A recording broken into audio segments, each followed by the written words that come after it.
Your Excellency, the Honorable Deacon Thomas Mitchell, Prime Minister of the State of Grenada, Your Excellency,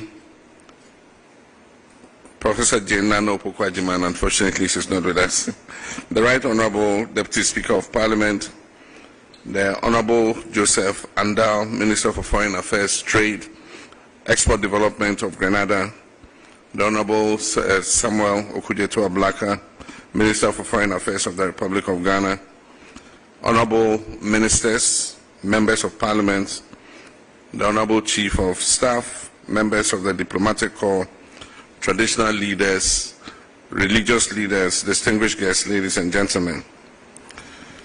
It's a great pleasure and a distinct honor for me to welcome you, Prime Minister Deacon Mitchell, along with your esteemed delegation to Ghana. On behalf of the government and the good people of Ghana, I extend warm fraternal greetings and sincere appreciation for your visit. Your presence here signifies a vital milestone in the expanding friendship between Ghana and Grenada. We are pleased to host you in Accra at a time when both nations are striving to strengthen cooperation founded on our shared history, mutual respect, and common vision for prosperity and dignity of our people. Your Excellency, Ghana and Grenada share a profound bond that goes beyond geography.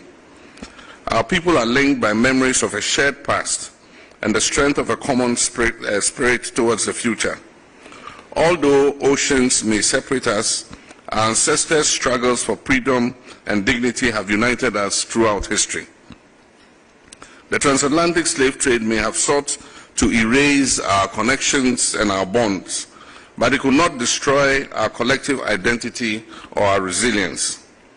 The descendants of African and the Caribbean stand united, committed to turning our shared pain into a shared purpose. Since establishing diplomatic relations, our cooperation has steadily increased, guided by our shared commitment to democracy, peace, and human rights.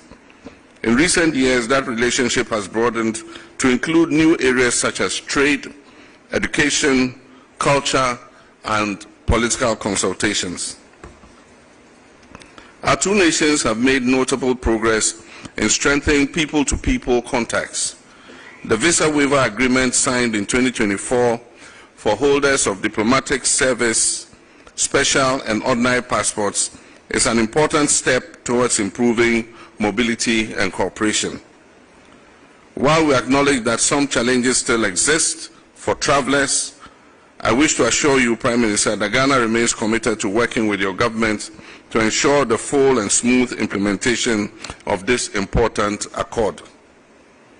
In the same year, we also signed the Memorandum of Understanding on Cooperation in Culture, Trade, and Education, as well as another on political consultations, creating a structured platform for dialogue and coordination on key areas of mutual interest. I'm pleased that just yesterday our Foreign Minister, the Honorable Samuel Okudzeto-Ablaka, and Honorable Joseph Andal, Foreign Minister of Grenada, co-chaired the inaugural session of the Ghana-Grenada political consultations. I'm confident that this mechanism will produce practical outcomes that deepen political, economic, and cultural engagements between our two nations.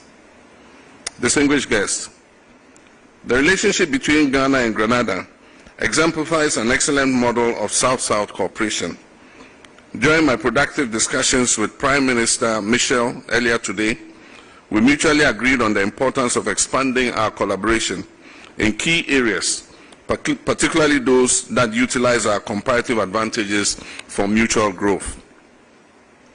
In the health sector, Grenada's interest in recruiting Ghanaian nurses and allied health professionals presents a valuable opportunity for structured collaboration between our two countries. Ghanaian health workers have gained international recognition for their professionalism and their compassion.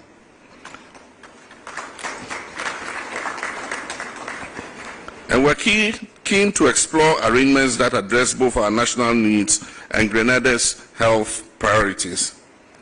In education, we can develop partnerships through teacher exchanges, student mobility, and research collaboration. In agriculture, there's potential for collaboration in climate-resilient farming, food security, and agribusiness. In renewable energy, we can work together to promote cleaner and more affordable energy sources that align with our sustainable development goals. And in heritage and diaspora tourism, Ghana and Grenada can jointly promote cultural connections that honor our shared roots and provide economic opportunities for our people. Your Excellency, the African Continental Free Trade Area Agreement, which has its headquarters here in Ghana, offers a historic opportunity for Caribbean businesses to tap into Africa's integrated market of over 1.4 billion people. The Afro-Caribbean Trade and Investment Forum, ACTIV, is another avenue to strengthen the trade and investment connections between Africa and the Caribbean. However, one significant barrier continues to hinder our cooperation, and that is the lack of direct air connectivity between the Caribbean and Africa. Despite being only 6 hours apart by air travel between our regions can take nearly a full day, often routed through Europe or North America. This limitation restricts the movement of people, goods, and services between the Caribbean and Africa. We must collaborate to change this situation.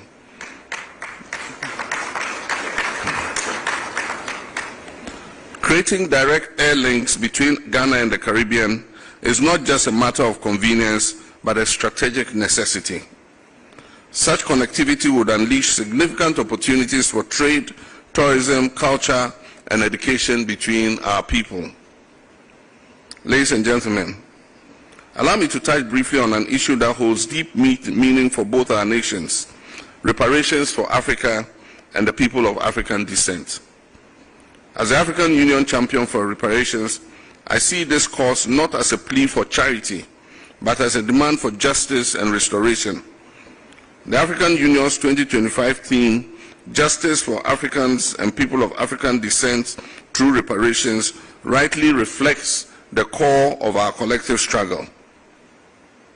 At the African Union Mid-Year Coordination meeting in July this year, I stated that Africa calls for reparative justice is no longer a whisper. It is a unified demand grounded in historical truth, moral clarity, and our unwavering commitment to dignity. Grenada has long been a brave voice in this movement, and I look forward to Ghana and Grenada collaborating alongside other partners in CARICOM and the African Union to promote this moral and historic cause.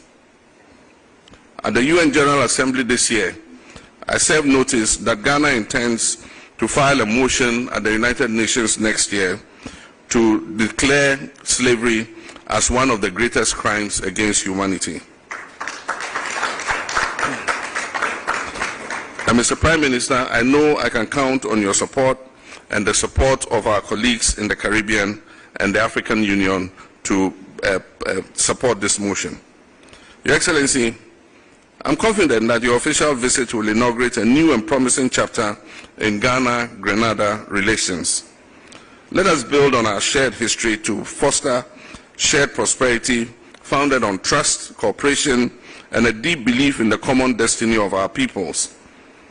And so now, distinguished guests, I invite all of you to rise and raise your glasses kindly to propose a toast. And this toast is to the good health and continued success of the Honorable Deacon Thomas Michel, Prime Minister of the State of Grenada, to the prosperity and well-being of the people of Ghana and Grenada, and to the enduring friendship between our two great nations. Cheers.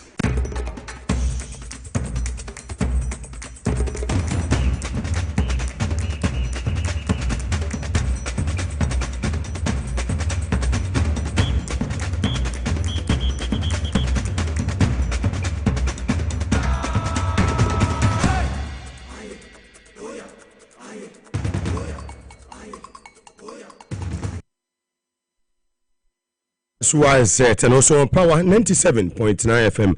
And I am Monday, the 20th of October 2025 in the year of our Lord. Your Northern Regional Capital, Tamale, Kesby 107.1 FM, Bowling in the Savannah region. We are live on Nkiligi FM, WFM. Yebu Remu Aboko in Upper East region, a demo source 100.1 FM. Zebs FM was Zabilana Pusiga, a wing pan Sampa Wende FM. Yako Central Regional Capital, a year Cape Coast, a Horna Dumsa. Kremo Kotokraba Market Asen Fusu Richard from Su Ekremo Eho Vuta Regional Capital Hoya Global 105.1 FM Yedru Aye Vuta Regional Intensive T Region New 9.7 FM Oketekrachi KFM Opasa and Aboom FM so Ewo Jiasekan Yoko Western Regional Capital Takrade Sharp 106.9 FM Neziama Elembele Nobo a year Kofibu Krum, also your West in 100.3 FM. Yako Afo Regional Capital Egoswa and Ananum 92.5 FM station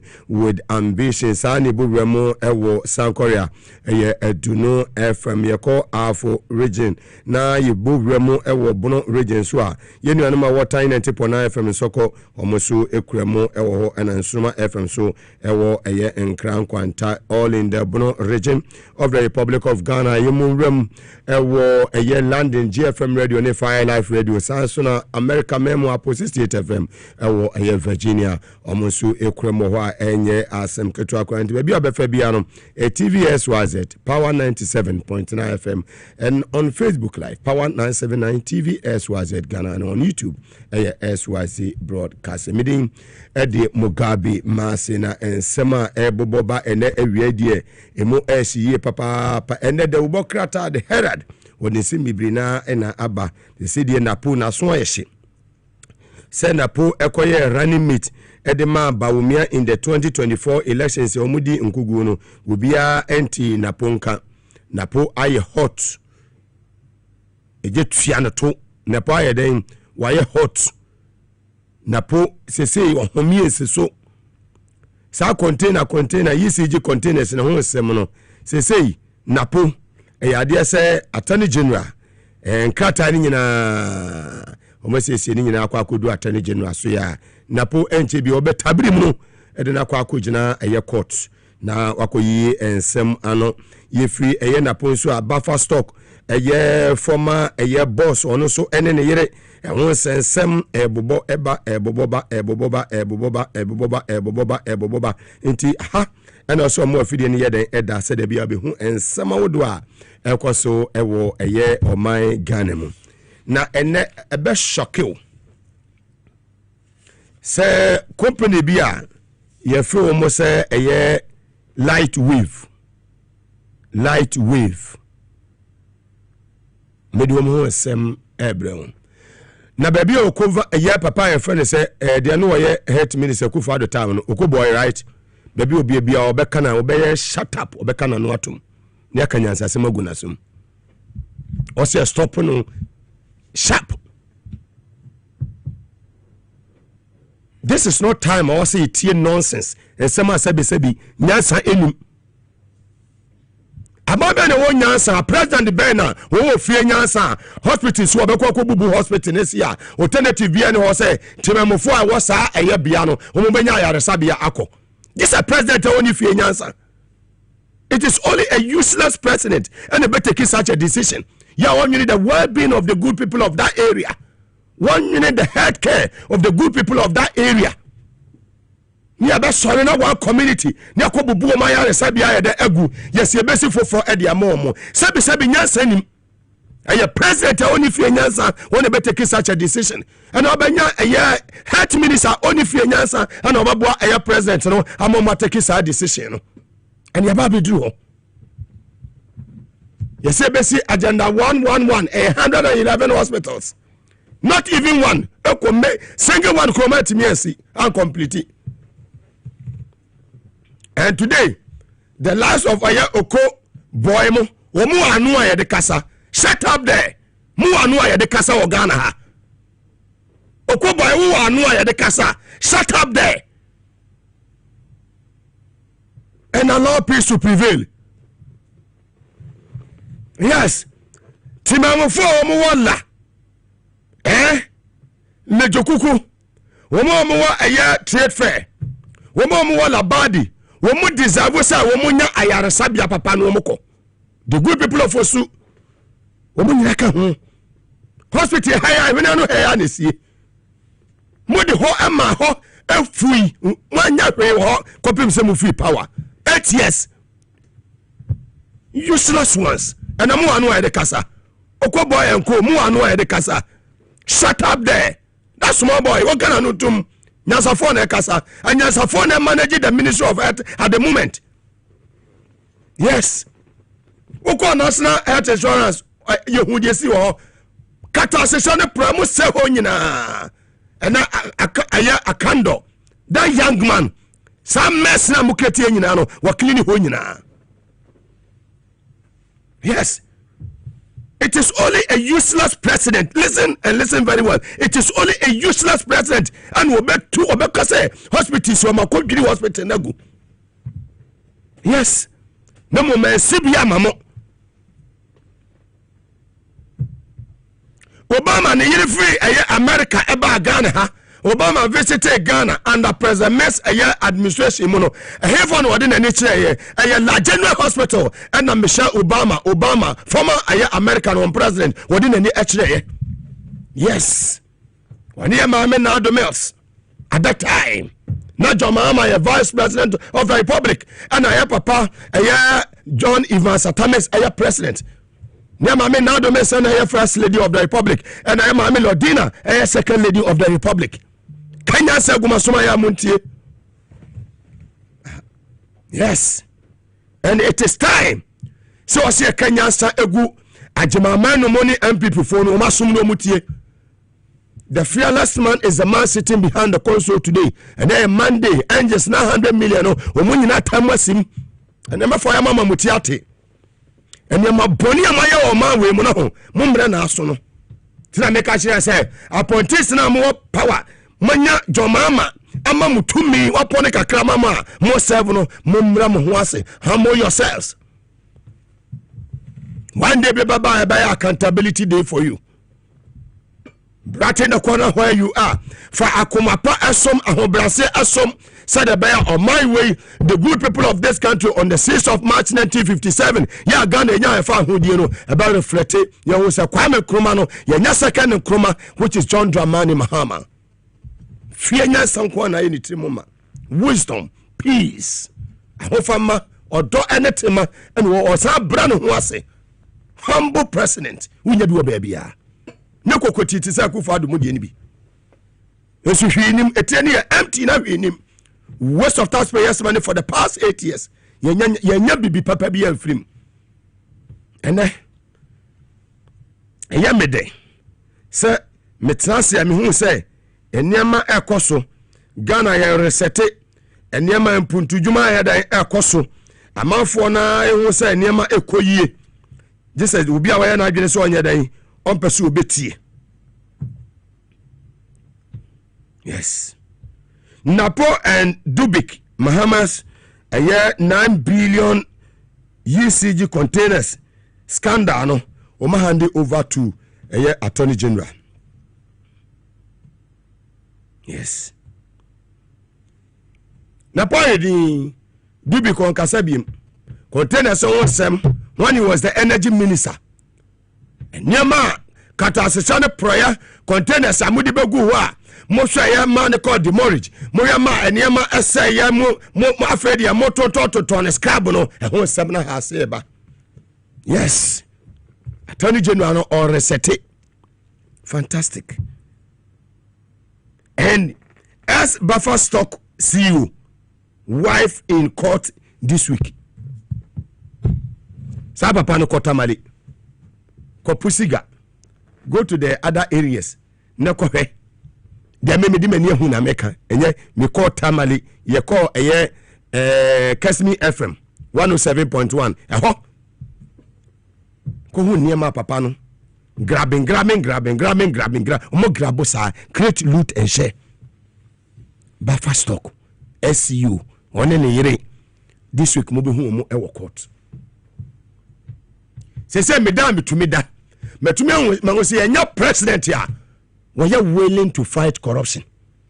And your president, we are clearing agent too. President, we are clearing agent president. We are president, we are willing to fight corruption. And we are appointed in this administration. You dare make a wrong move. Now be whom be a Jomama Pani and a Bawo. Honorable Julius Abraham, Dr. Kalisu, so much and a quick. Fellas Watchamo, Omaba sign quick. The boy say yes to me be it will be say.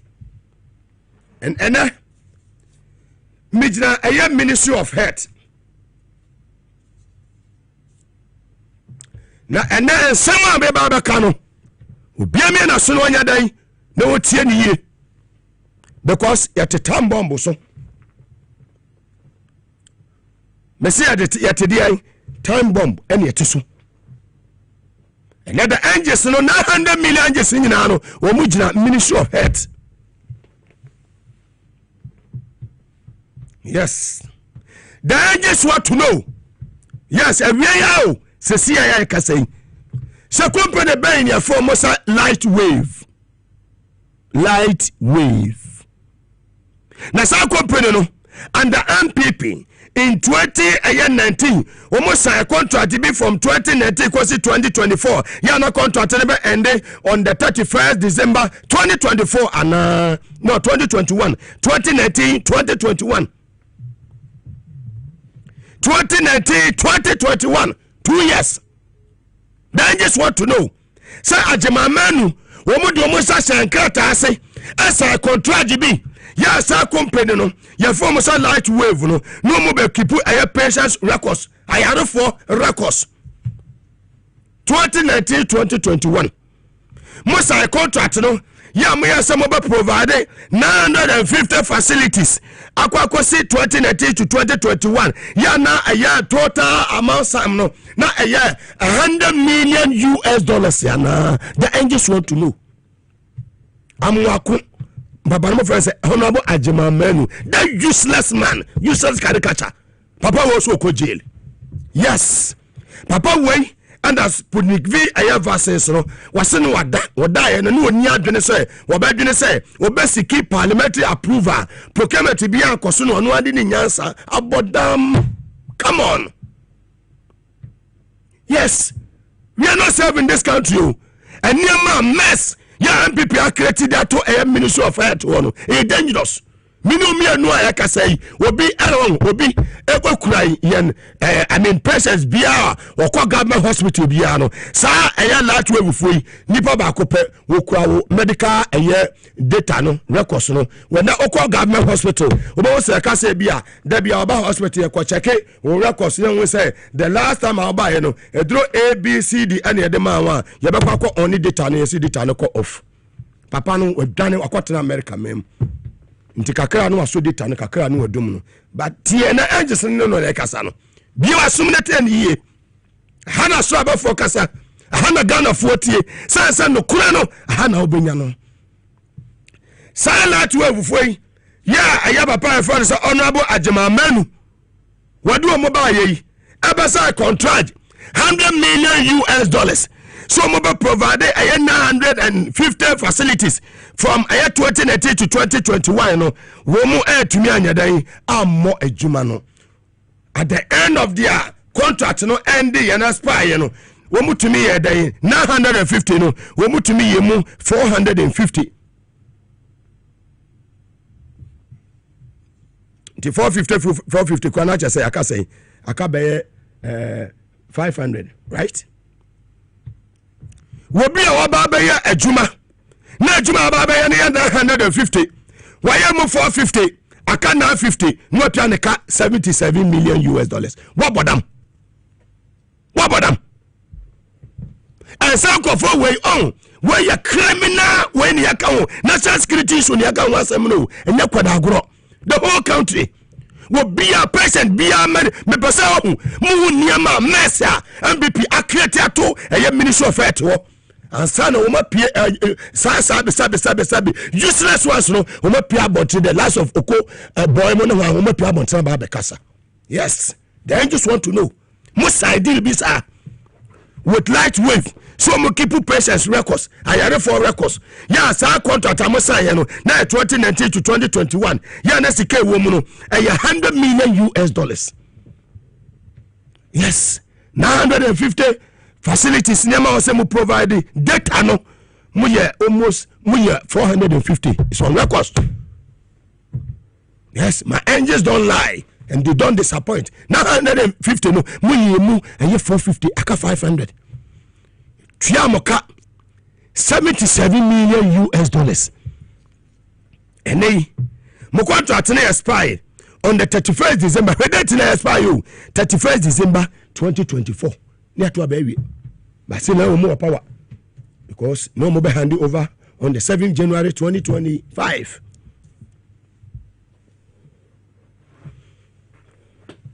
And we are the name of my patient data. Still edasu was a light wave phone ho. Woman to me hand it over to this administration and I say and them mo ye ni nyina no woman to me hand it bia over.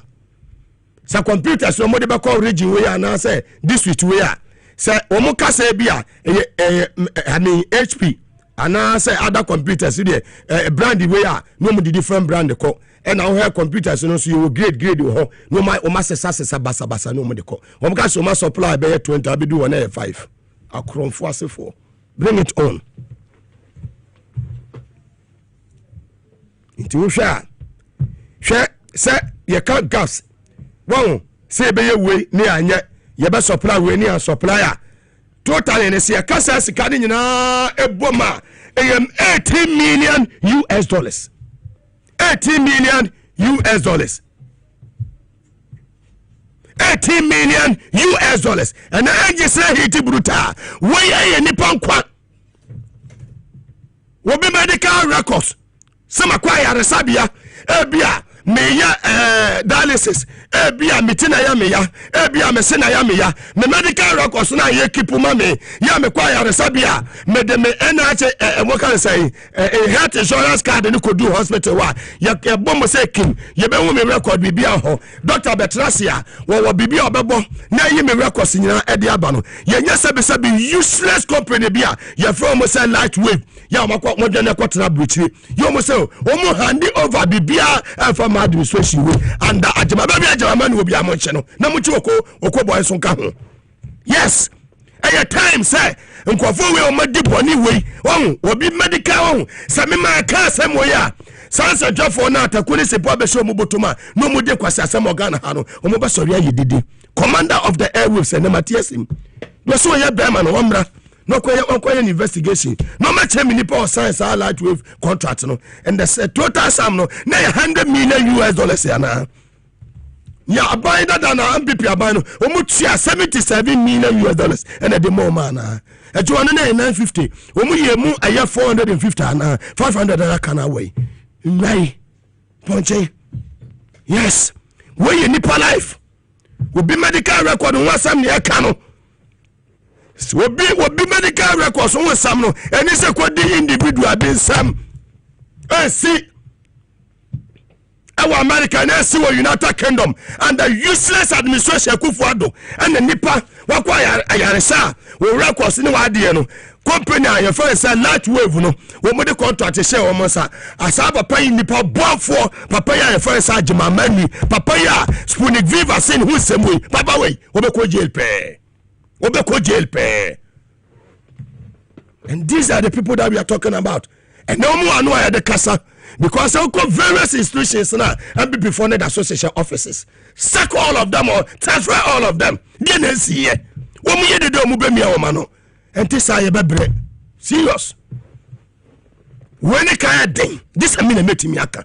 When the capacity I want to make can we? But would be send me Mugabe Maase, Mako Hospital. Na me record ho me data ho na ma the next day maba say me ba be check me be review na makwa akodu kolebu na aka chem say data no ekọ off say obi and the contract ne say nisem and ono na access to that data ajama man what the Ghana bro wo say uko deal sa contract fun ya wasayen wo so ko jail na utimi tua 77 million US dollars e de ma san ko fu wi e no muti abrochiri omo fa kan do nyahwe yes omo fa Ministry of Health for nyahwe. They know the young man is working, but there are areas you don't play politics with. Tani babi ne besi aya UGMCU. Tani babi ne besi aya what they say aya bank hospital. Ga South ene hwan ga East. Munya COVID muna na mu wu kuruma. Napo ene amwako hwan no. Ajema menu mu. Sa John de so wi. Hona na mkoje mayaresa. Ene Ufisa we MPP ni omo de contract wonsa contract no wanye enwi wanye adwuma ni yi adwuma basa na obayeye na so yetua oka 77 million US dollars nti ne wakwa akotena monene ye fra wa ye nyawo nti ye fra na opeke konkwa wo se maye ka data ho asem maye ka we ho asem ne wadum data no na ayarefo womo koye dialysis babia edru stage edru na doctor be won say draw when was me pressure bone so am the lie so ni pa wonya me betu aka for abone nchew yes yare baba oru nya ho aduru tabro chire wa na control sadie no na for the amount for millions and thousands of Ghanaians omumu e was sadie we mu nationwide and America a threat to national security. This issue that I'm talking about, the whole Ghana and one particular hospital, all the government hospitals, data I must say under MPP in Tafioba hospital. Yes, I data in Yajuma, I can't deny us. I'm at the Tane Emma. I want to call boy and call to come out and talk about this issue. MPP Munya no mame. Imamu 72 hours to come out on this. Yes.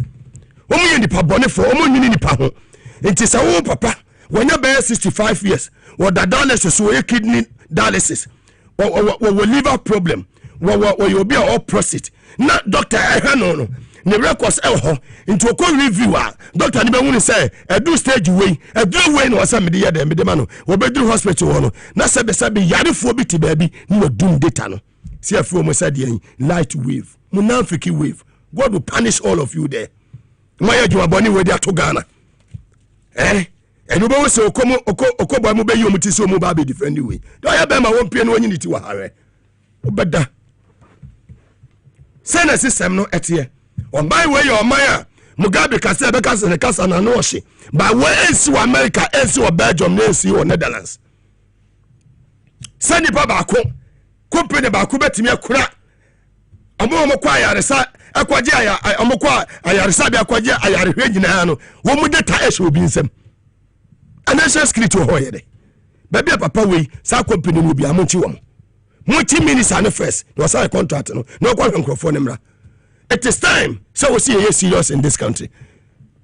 No maka chem say OSP ni de mo di ne ho agro ho a mo beda kwa. Yes sakisi ajabe no mo di ne ho agro mo beda kwa.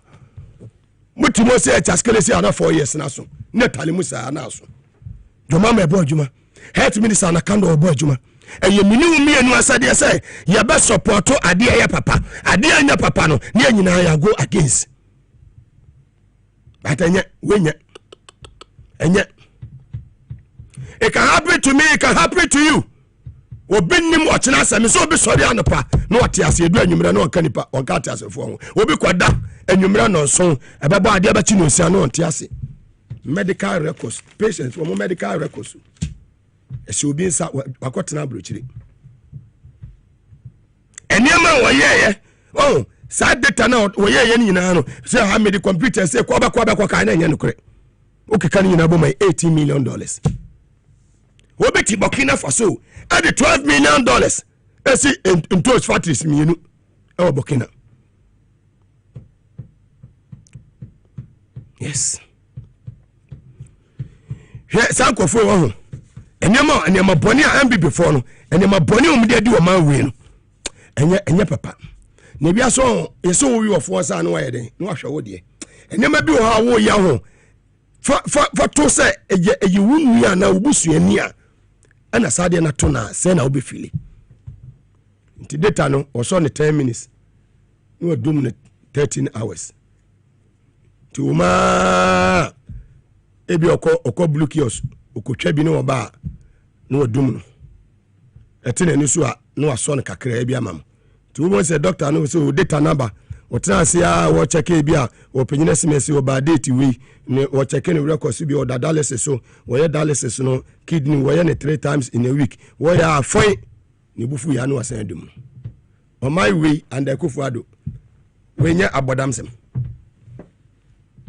make I say so be asobre na no na Mugabe de na no ye ya ma no de be ya da bia because o see ye the right no man tumpon no kore so kan ye den we a journalist na only capacity wontumi nka je se me na meka otu pa no watie bi wontumi tia no adu mofidie na nya by force de akoso no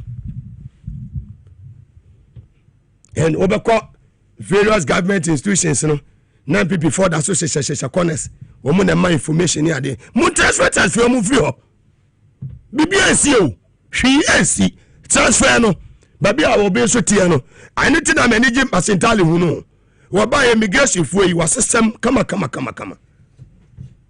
obi wo ha no obole edena ba Kotoka International Airport obi wo ha no so Kotoka ye de ne ko ba bi foforo wa system ne mu ayede period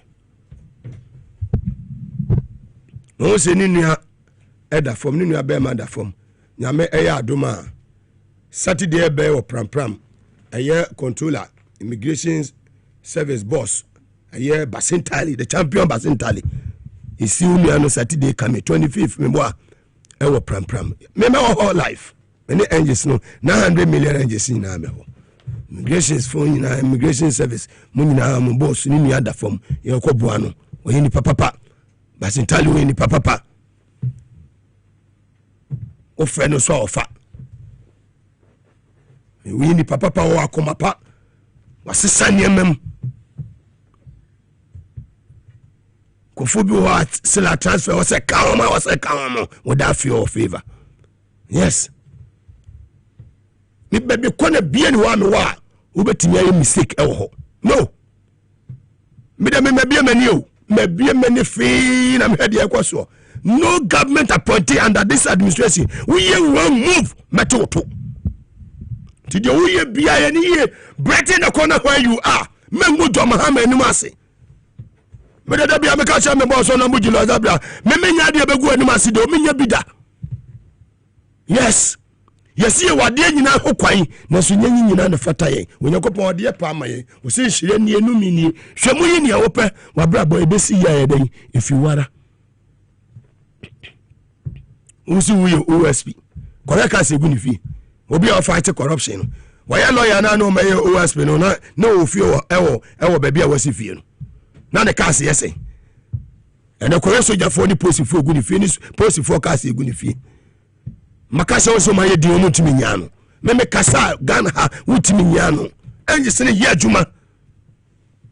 Yes, time for serious business.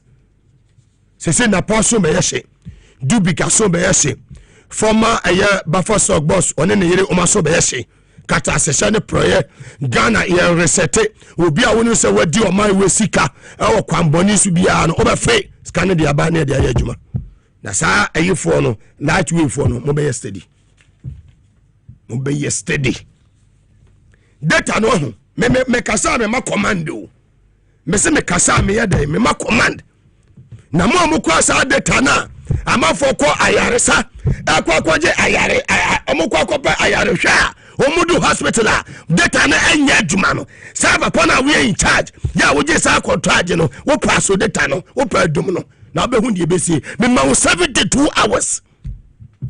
Yes, anje sine be ya adwuma 72 hours bo hu se to me bi sine to me bi wo pass data no wo pa men so data no na anje sine be boy wem anwa say to me be yadan esi to me be night wave contract na moje ye no contract sam no $100 million from the year 2019 to 2021 and am say contract no enyuma de ma mo no na 950 facilities mu ye mu 450 aka 500 amount to me anye adwuma fo na mo ye de ma o ma we na so adwuma menu etimi tuamoka $77 million ene data no modum no wo government hospital bia wa adwuma wo data was here na check your records so the last time I about hospital no do one ya dem awo tene wa ba bedu a was doctor check your records no mu do dem awo no madum sa aye data no munafiki ni ya mefa nchamo.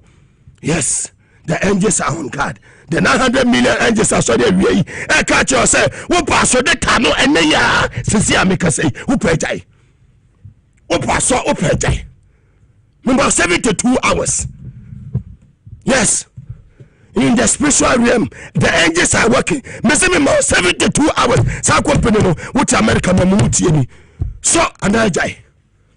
Yes, so be sorry and upon your president. You do you second vice no one about president. The nyame pen wo ye. My fa bonnet na o ma we mu. Mu do o man bonnet do o man sikaria na makwatra mo ne. Na useless OSP no no te ho. Na the kanoforiata beba na kanoforiata beba kira. Give us a break. Mama a break. Waste of taxpayers money. And you so some force or memoir. I just had a member Ghana. Yes. The man he came to enrich himself when you OSP be Ghana. What I say on one of the pen go to his house. Go see the number of cards. The minimum near Komuna Mecca, and yes, will be Neka. Kusu Jafu Gufio will be away will say, where committed to fight corruption will be live by example. Ninatium, Nitadi Shem, Nibi a home Brasia Quaso. Case a goofy could be good your mammy fee. Yes, we'll be able to make a just a minute meeting yaka. Nikambe Yawde. I then you do my data. I are for a data. Oh my God. Na say you pay for no pay for no what they draw so you will know a demand na oba be wo e was here hwan record na ehu adu a was here demand no wadum data no na say moafo we be say sorry assign about a press conference about against akando wo mu ye nwan wo be we nipa da sani wo be we human being wo benya sympathy e de mani nie nipa wo nye boni we. I'm saying it without fear or favor. Dear me hu me hwehwe mu amaye ene de mate ene de mehu evidence based and I make a suffer from the angels. Yes, metrana na me kasa yo. One was say metrana me kasa. Decision be I will take no. E bia me wi program no kwa no wasan ye. One reverse with decision no. Enya me na me kasa ye angels no to me bi na kasa kire wo. Ti wotu wotu ekura nya me kan wakoma. Wuni busani wo Ghana ha ubusani na okọ hospital obi ba adwuma no pa keke anya Oman FM no wa akwa adwuma no pa edu anyime na Oman FM no te ase kaba ekọ adwuma awia edu anyimre wo adwuma ma na ose no hododo no edu anyimre na kaba ko asempa ko si se nyame nua kaba no okọ. Yes, hwa on ewiase ye wo no ye ba behwe mako ye mre ye ho ase my Mexican near Nimbebri because we will cry ya katakata when you baby a walk. Yes, somehow I had me dear who me must say, oh, the Western world. Where is see? So be medical record. Oh, patient, me medical record, nekuru be. What hand you over? To anyone who inti bibia kura no and onam no ye de ope we a criminal when you can was no and we are entertaining such useless caricatures. Dear, I mean they don't behave like human beings. We don't behave like human beings. So ya boa no suni faso we common sense we fear nyansa we nya de wo ye no bande kedin. This Mugabe ne betimi aka capacity matter kolega biga. And I had Monday the 20th of a year October 2025. Transport Minister Obo Juma. His Excellency John Dramani Mahama appointed to Obo Juma. Sheon Uko good border. Yenya the young man, the humble lawyer. Sami Jemfi. Ya Sami Jemfi boy juma. Ama se no embe before ho. Wo mu hyehyɛ wo mu de wo tumi enna. Anu mu di atro. Umudiatro, and a galamsey, and a hand the good board, and a one no good board, there will be galamsey if we do deal with galamsey. Na and some way in Amono Penny be a friend says Senor Hosi, Wakasafa home. Say more Mokaza say, good board, eh? When we talk good, every a galamsey for one Hobiano. Na 18 is a stop galamsey for Nubiana Mobwa. Good board in yet galamsey for good no motor. Yes, yet is my opinion here to you. Board construct, and I speak as an economic policy analyst here, is one of the most potent economic policy decisions that have been taken, possibly in the last 20 years. Maybe the next very significant thing will be some of the decisions around Kufuor's time were strong and I think should be commended. I commend the construct of the gold board. Obviously, we've been producing gold and moving gold out of this country without much control and accountability. So you realize a huge delta between the gold values that are reported in other countries coming from Ghana versus what we ourselves say we sent. So where did the rest pass? It means it was smuggled. So we've not really benefited from the gold production that we've had in its entirety. I remember during my days looking at solutions to cure effects and its consequential impact on the petroleum prices. We had to start looking into these things. And we flagged it, that was during one press time, together with other treasurers of the bank, about these leakages. So centralizing the procurement and accounting of our gold, I think, is a masterstroke, which should be commended. There's no problem with that. Now on the 8 billion, let's just be careful and maybe need a bit more guidance. And I have to spend time looking at the Gold Board Act. But what I know practically happens is that Gold Board is effectively a buying agent for the core principal today, which is now become Bank of Ghana. So the 8 billion is not revenue necessarily accruing to Gold Board, but I think maybe they have to look at how that is handled and make sure it really reflects the Gold Board Act itself. So either way, there's some 8 billion that is coming to this country, whether it's sitting on Gold Board's books or it comes to the Bank of Ghana's books. Either way, it's come to the market. And again, it's also not necessarily profit. We should also get that clear, because people talk about it, people think that it's some free money that has come from the sky and then we should just go and spend that 8 billion. Let's use the Gold Board money to do this. I get that come and I laugh. Please, the gold is bought and paid for. If there's any margin to be made, it will only be the difference between the buy and the sell. And as we know, it is very small. Gross. 8 billion is gross. It's a gross. It's a gross revenue. I'm going to have to wait for Gold Board to publish his books. Then you see whether they are making profits or not. So Gold Board's real income can only be the spread or the services that it renders, like assaying and all that. So let's just be careful. There's no special big money sitting somewhere that just 8 billion is generated in foreign exchange. Yeah, so it becomes something that sits now on our forex side. We already were always getting gold, I mean, from artisanal mining and small scale mining and contributing to our FX. This is about the biggest we have ever seen in this country's lifetime from that particular subsector. And the reason is simple. For the first time, government has centralized the acquisition and the trading of that set of gold and minimize the room for smuggling. So I commend Sami Jefi and his team for the work they've done. Now, relative to the environment, there are two different conversations. You know my voice on galamsey. Let's not mix the two. Yeah. The gold, whatever how you process it, belongs to this state. And to the time that you can get to a point where you can properly define it, and that's why the track and trace conversation is important. All right? You must start with the business of making sure at least we get all the forex receipts from the gold production. Otherwise, in Ludo terms, what we call 2-6 and loss is what will be hitting us. The people destroy our environment and then they smuggle our gold in addition. And we don't get benefit of it either way, because the gold, most of the forex receipts will now sit in Dubai, UAE, in the DMCCs and all that. What happens to us? We lose twice. The Gold Board situation ensures that even if that should happen, we don't lose twice. At least we can get a part of it to help protect our economy.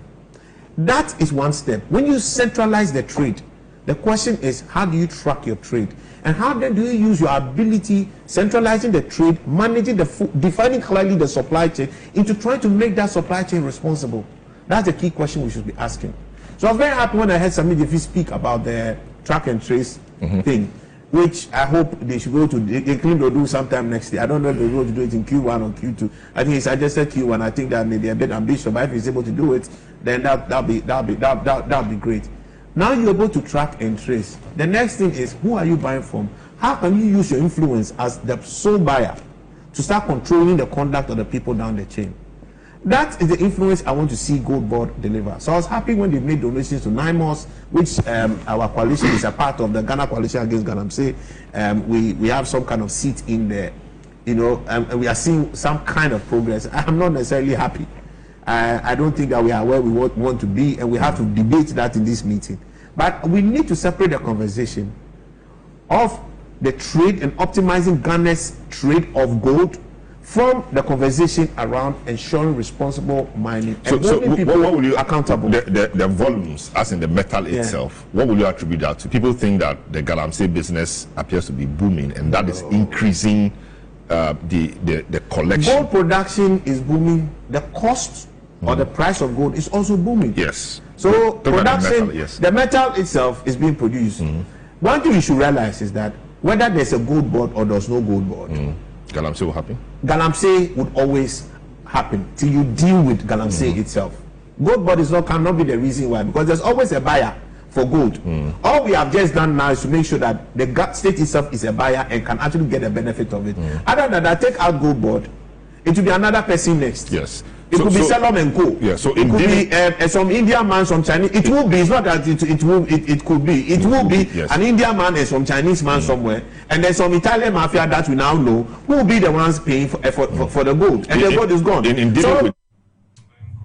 Very well. Yes, and you see on a mountain and can live on TV as was that, and also on Power 97.9 FM.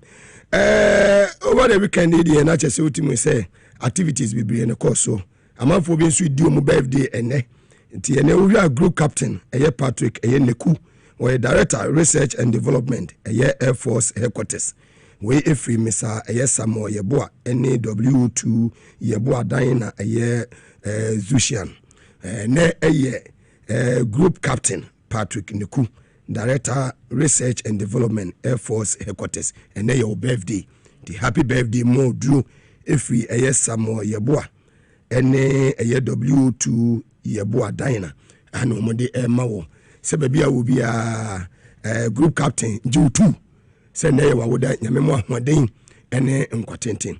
To over the weekend, the activities will be in a course. Now they say Ghana Han, Open will be our influential a person pa John Mahama number 1. Dr. Mensa Otabel, Kevin Sofo, or number 2, and Ashatawale a number 3. Na meme da say. Asembe na moke. Is a Shatawale say Shatawale when you popular chemi. Asembe na moke. Birthday ni di wodi. What you say? Me so me bo show ni bi. Let me birthday ubu. Matam June na me aduma nesi ameti nkoma mu bu. Yeso pa ha me de wo de obehu ni pa obeba. Say yes Michael Jackson tiase. What you say? Me no him say ade baba yara sports me support kotoko. Ya say entia me ko kuma se otumfo de be ma me. Say me na akaye.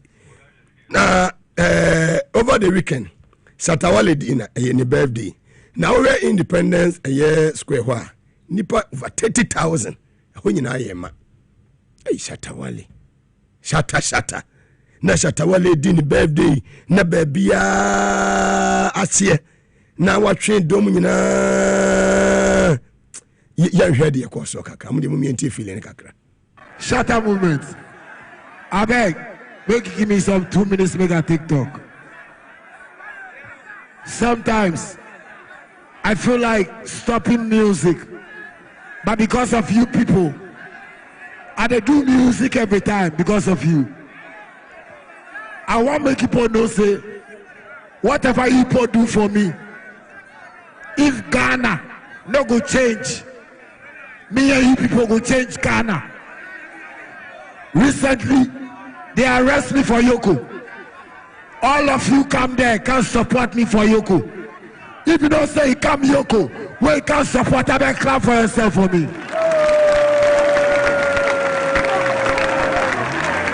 And don't forget, as I see say, you people tell Yoko where they make noise. I tell the cell inside where they cry. Where I tell God, say, God, on my birthday, I want to celebrate with you people. I tell God, say make He bless you people.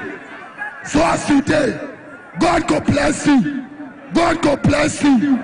God go bless you. I beg, before I leave here, I won't leave you with God.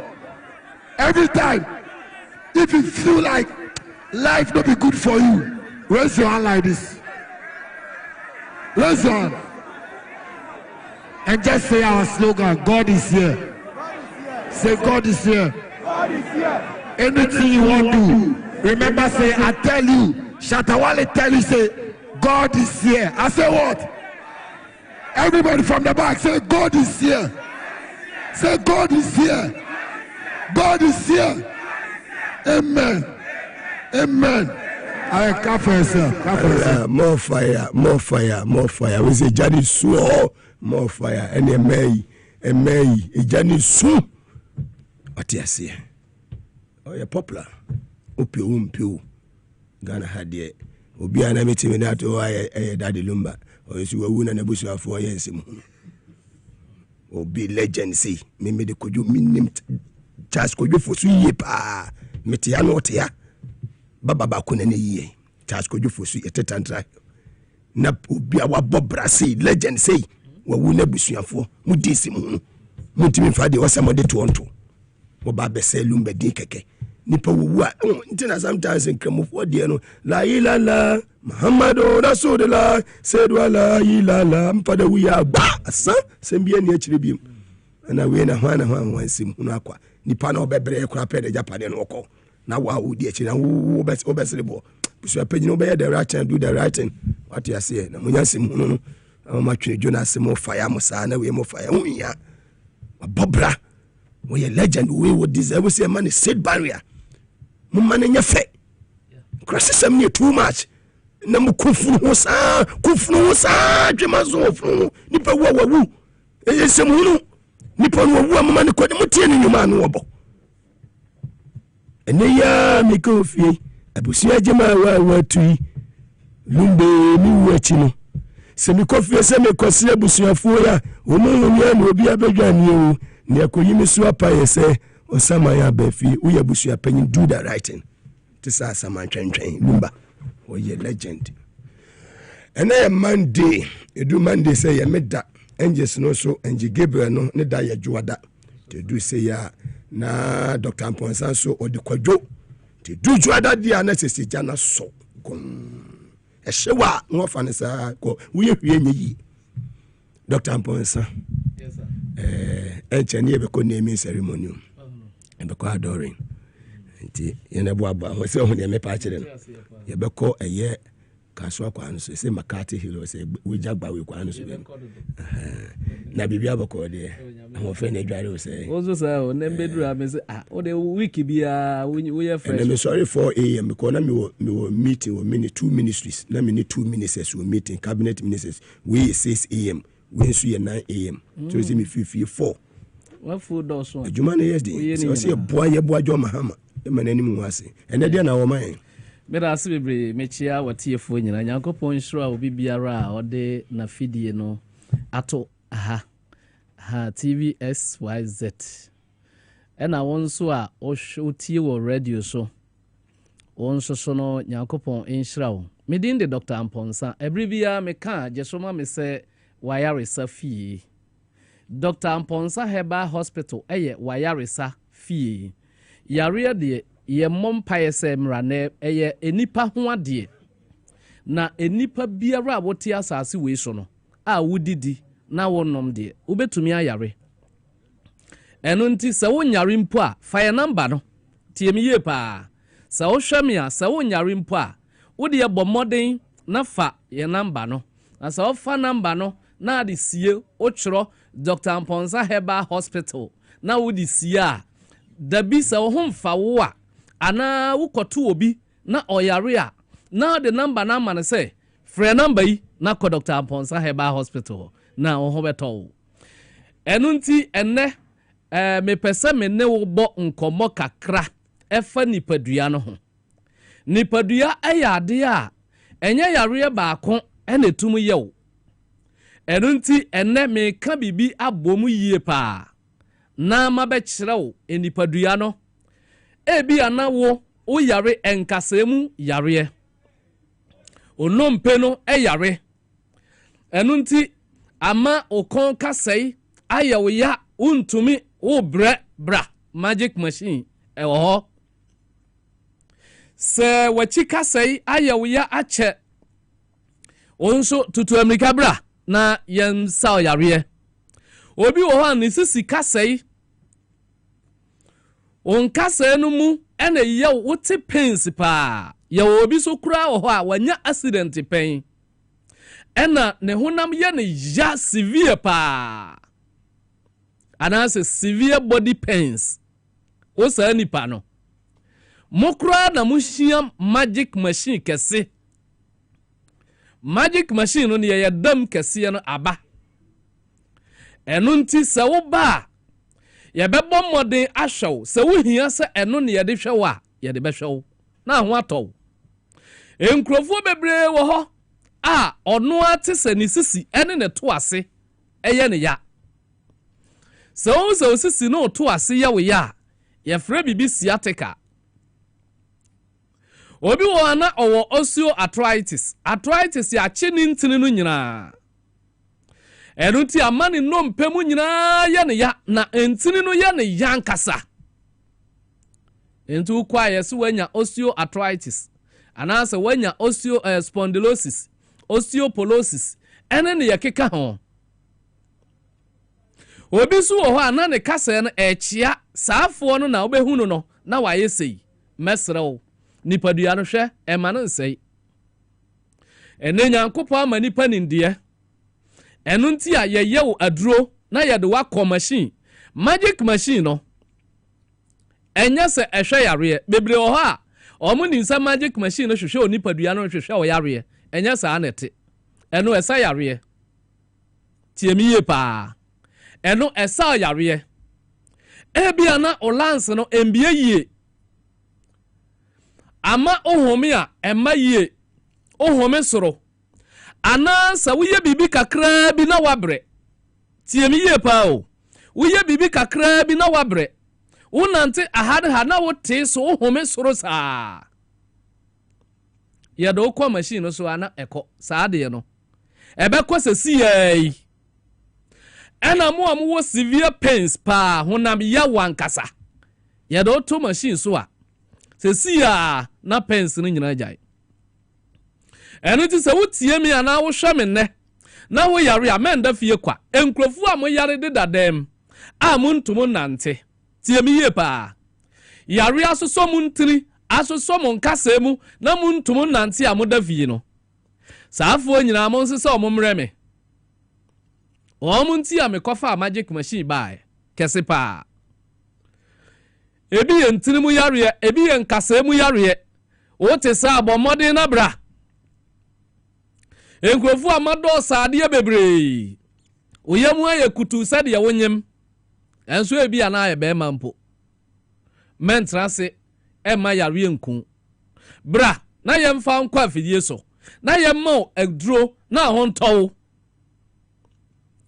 obi o si doctor me de eya na me ho twetweme tie me ye pa so hu so ho twetwe anase uti pa kakra okuwa chika se ya wuya omfe eta ya wuya uyam ta bubom wani so chinu oho ye obasabasa etoda ya ose ubewu adebeche na ate ho etoda na wanya constipation ayamtim etoda so na ayam ahwie kakra etoda na uyam ewo te se mpane ohonam nyina atetew anase oho twetwe yie o te sa ye fra yare bi typhoid fever eno ena edi unya brana ya moawo na yensa yare eti sa wo hwame ne obi se open number no number no eya frɛ saa number we sa wo abrochira wo be voice message wo Ghana ha nso na pese wo ne me kasa ye voice message mesraw voice message no obi wo ya no tentente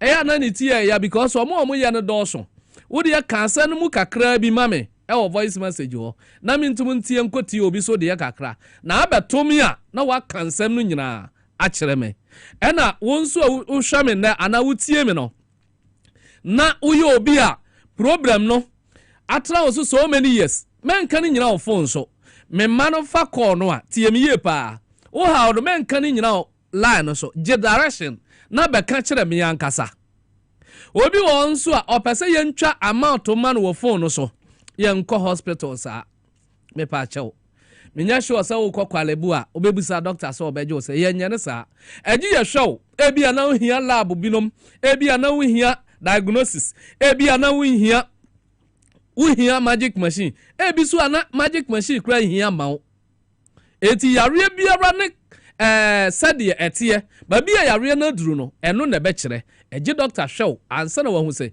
we na abehia na ya kire consultation ye free mene undi nkomo na maje osika menya ne saa eti se wo hwame ana wutie mi a mesro brass Pentes Coastal Junction udru a taxi station na ho no buso omo so we Dr. Amponsa ombeje 20 cedis pe na omo de waba ese wutie mi na wo Kumase a magic machine no ketuwa no bi wo ho kese no de afei na me tobi abremo ewo Kumase eniti se wutie mi a Kumase ye wo hwim Tigo Junction taxi rank wa onso braho na beje wayaresa wo number no ma me mfama on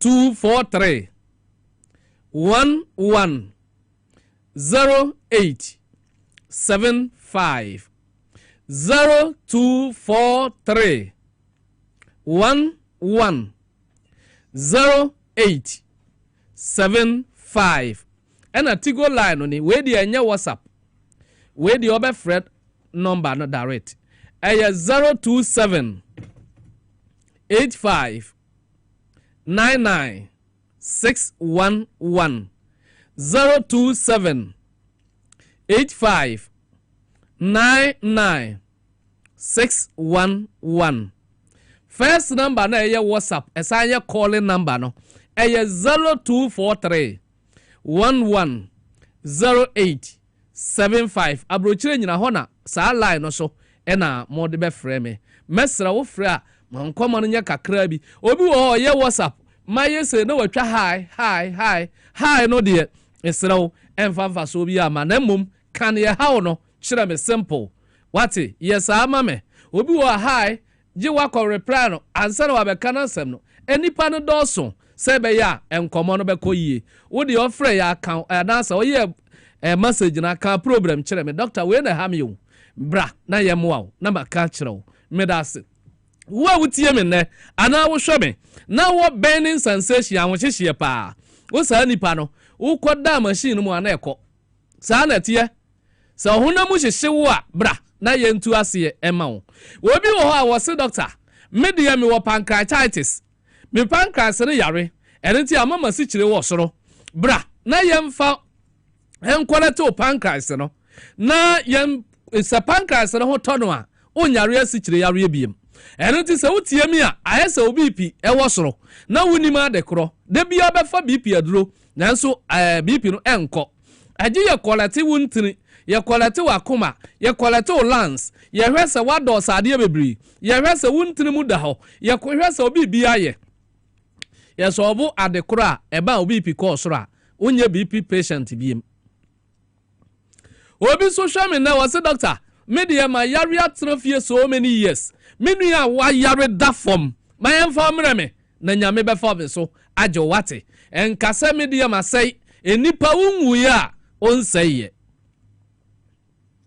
o shame na ye onkrofo bebre e wo ho a wo mutumu wu na omu onuri because o yare onka ono so a o yare onko hospital tie me se nya me hompo a pe hospital na ko na enkwa enye mienu tie me ye pa se wo yare te ho na wayi wani say wo de ya unko hospital a yare no beku na wo nuri enunti nkrofo bebre wo ho a wo mu na wo mu tam ensoin sa wo hwa me na ba bibiara a wo hye sa wo da dem sire wo bi no mfa omra ya nkrofo bebre yare o yare serious po no no nko aba hospital me sire wo bi no ni wanim no mfa omra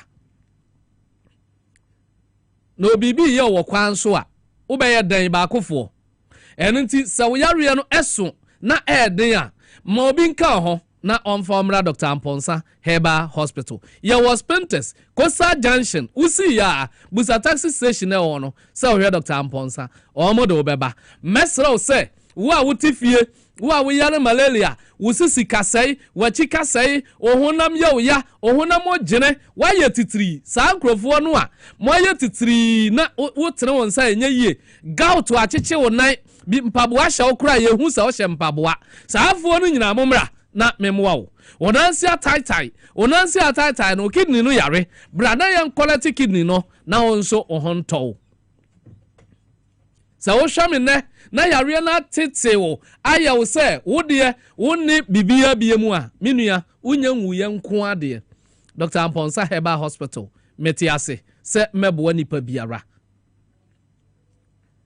obi wo ha wo se doctor medie no yare no acheme bi wo ha yare na ache no be se 20-30 years eno no ya na nka hwe se achenti o obi wo se yare na ache na achenti o mpese obetuti na yare no aka ho o manage yare no menya sure se wo be manage obi obekun yare a obekun no oyo wa fa ne se o company o manage yare de na o manage no so nkun because me sure se company bi ya yete pemfa so na sa wo te company a obekun dia na che sa wo ye mistake eti men ka sa wo manage yare brana ya muawo na bibi wo hoketua bi asesa wo ye na yare no ko se wontini musisi na wo bla cells no ense ya ubewu na wonri bibi kita na ohwehwe wo de ade ato asesi ya na ohwehwe wo bla cells no wontini no ene chesa umoja kwan no nyina broke o cells no wu ewu ana wo so wu bra na ye nkwalete o bla cells no na onye nipa foforo na wo system no enya abrantie memba bebre o muntumu ni oba na no eye bibi ketua bi o cells no nya adwuma yi emoja nkọ obema no mo enu nti e basa untumu ni oba na na wa ba wiase na ebe ma na untumu ni oba na mfa so oba ne wo so uba akohoma kwa momodi na bra na nyame mfa me so nyi nkwa bra na nyame mfa me so nsa yare ya oni ema bi wo ho a eya na obi tumuka so media mako hospital a media menyia bibiduro ni enye ogidie na ebe sa yare o maso ye kam yo sure sa wo ofie wo ogidie pa wa bompae sa yare no nko me ho no enye ogidie na ebe sa yare ni yawo me ho no me na wasem brief se mesa yare na wo de wugidie no de eke no nko a wo betena fie sa wuo enti mesrawo yi sa adwe no fruitim obi wo se media me nyi machine ni me maso ya nya ogidie me hia gidie no me hia sa wo beba eno na me hia na nya me mfa me so enye wo nko a ema mu hia awo maso ya opeto inscra won sabeka tie me yie pa uhia awo opeto inscra won sabeka eniti se utie me na woti fie se wo de awo abo se jonso gba akokwa obi ya jonso akokwa nso jonso na mom se wo hu ne jonso awo se onyonso nyame bo no sa na obo no eti awo na emo me na wo ne last born no 65 years me na ne last born owo no 65 years me na ba o owo mama ko 17 oba ba akope ne bo toso me yensa ena ne ba ne me na no ne tete me anne maya bibiduro doctor kese owo 121 years oda so kwa afuom 121 o ene ti sa otifia na ayo ho se wanya 80 years wanyini nti etwa se oba abrewa wa na apɛ etwa se oba akokora wa na apɛ ene ti bra na nyame mfa me so enye wo mo a mo hwɛ me nyina no ma promise wo say Mumra Dr. Amponsa Herbal Hospital. Wo de yare na wo da form no de fatu ba bi. Ma me mo number no na so beti asem ana e kakra bi. O problem na wo wa ma mo so wo ha no. Wo de bo modern na hia me e wo hospital ho. Na Nyankopon fa me so enye wo nkwa. Magic machine so e wo ho. Ye de beboa wo. Enche. Iwie bibia me de ne video be ba kire mo na mo hu se de yete. Enti se wutie mi a Emma yare no nku ansa. Emma yare no nsɛw. Na ɛsɛw wi a obɛbɔ ka kɛse. Saa na tie. Ma me mo number no biem. Fre we your WhatsApp, esa ye calling number. Eye 0243 11 08 75 0243 11 08 75.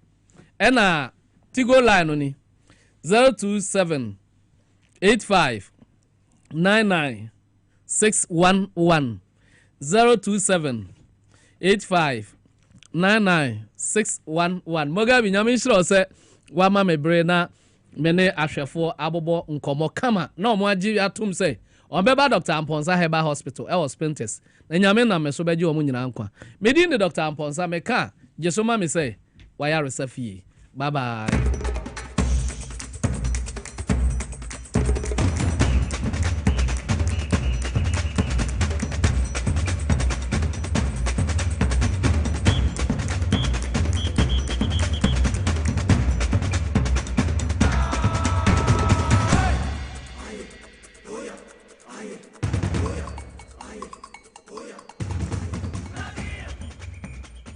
Hi, I'm pleased to introduce to you Cancer Mixture, a herbal mixture for arthritic pain. Arthritis,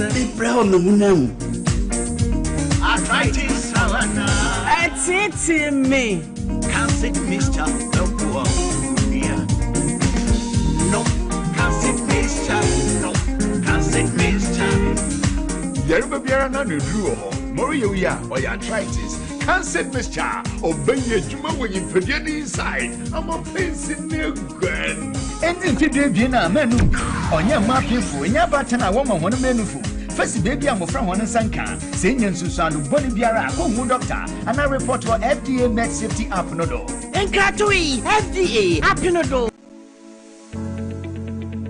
The National Petroleum Authority hereby cautions persons engaged in illicit storage and trading of petroleum products to comply with the regulatory requirements to operate in the downstream petroleum industry.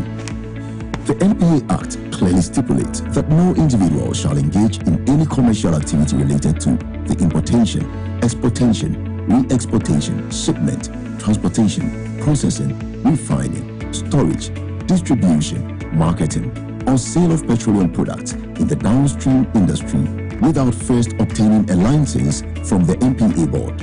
Failure to secure the necessary license and properly regularize operations will result in confiscation of petroleum products, prosecution under the law, and decommissioning of facility. For more information, contact the National Petroleum Authority on 0302 550 380. You can also visit our head office located at Jolu off the N1 highway or any of our regional offices. Na ede na ya obeya oda former son yafunu emunumuni. Oh Mr. Entry also yare ya titi me benfie pi nanso ne yam nyono da se me chew no ahodo amato a me hunu hwea ebe ya nwanwa Minyi ni se what also tamfo Hexa capsules any Hexa mixture yanum bom kotia also no bia ma no anom anka ne ho ato no dadaada also dro de eno ne Hexa capsules any Hexa mixture ankom ni nchiremu also yekura eto yafunu ene ensunumu etuma wo yafunu ekeka wa wogye wo ho a enye also etumi ema wo ye cheko ebra wadidi awie so how eye also de a compare Hexa capsules any Hexa mixture nanum bom na ho ebeto pedudu etu a ko okanshi drug lane Kumasi Dani Herbal Takradi AA Mensa Anafre 020 3822 855 Apefo, abatan ya woma won mofra no fo, ene mofra woni mfie dumienu enka ho. Haxa capsules, ene ne mixture. Ulcer tamfo, FDA aje edwadie nkrato yi atom. Hi. Now let me tell you about Safari Valley Eco Resort, the first of its kind in West Africa. Upon your arrival, you are introduced to your butler, who plans your itinerary. We were surrounded by wildlife from the moment we entered the eco park. So many activities, all in the same premises. Visit the gym or the stables, they have it all. At my break, I'm able to practice my putting. We also went fishing on a man-made canal. Our tour guides taught us so much about the wildlife and how to interact with them. They used only electric vehicles here. This creates a serene environment. I'm told it's over 1,000 acres. My cabin here sits on 2 acres with a large terrace space overlooking my private swimming pool. Now this is royalty. They have their own farms, thousands of fruit trees. I can also have my lunch here at the waterfall. Quite a beautiful place you have here. Visit Safari Valley Eco Resort in Ghana, bringing you closer to nature. Obrebo eye edwumada. Ebwa eyam eduane. Ebwa eyi insa free ni peduanim. Na ebwa woni pedua ma etena ho yi. Nanso, woni mi se niema a yedi na yenom. Timi ma brebo ye edwumaden sen pote. Mehunda. Me brebo ye juma pa. Ebia se mitumi ye bibi bua me brebo. Ani, and winter what the lift it from the Moses Clinic, we have our center about herbal food supplements. We see pa the brebo, ama a ye juma ye. Now, ye juma. Fatopa yenu, anopani and na ebwama brebo ye juma ye. Seni beya, a bit me anyam eduania woody, sisi ni peduani mo ye mo finsi. And no na me brebo can Ubenya Live Kid or pharmacy, herbal shops, ni supermarkets are ebeo. Sa wo pedudo so to up. 0244 06 8447. Live Kid, wa wo brebo, wa wo ni pedua. Edro yi enye ma apemfo, e ma omomanofo, ne mmofo a wonya mfie dumien. FDA agi dwedie krato yi atum. The serene environment fits into the goal of the school, which is simply to provide excellent educational foundation for your ward's development before they commence primary education. At first glance, clearly you will see why the school is called Hebron Hills International School, as the building stands tall overlooking town. With a Montessori style, we have experienced and dedicated staff and trained teachers. Our small sizes classrooms are meant to enhance teacher-focused approach where children get one-on-one attention from the teacher. Hello there. We are open at 7:30 a.m. and school closes at 2:30 p.m. After school care is from 4 p.m. to 6 p.m. while early drop-off can be arranged at 6 a.m. Hebron Hills International School is located at Midye off the Nsawam Road. Locate us with GP postcode GW0688 GA West and GPS code 06884870. You can contact the school and make further inquiries on 050-876-2375 or call the office directly on 0302-918768. Email us at hebronhills.school@gmail.com. Hebron Hills International School. Excel and shine.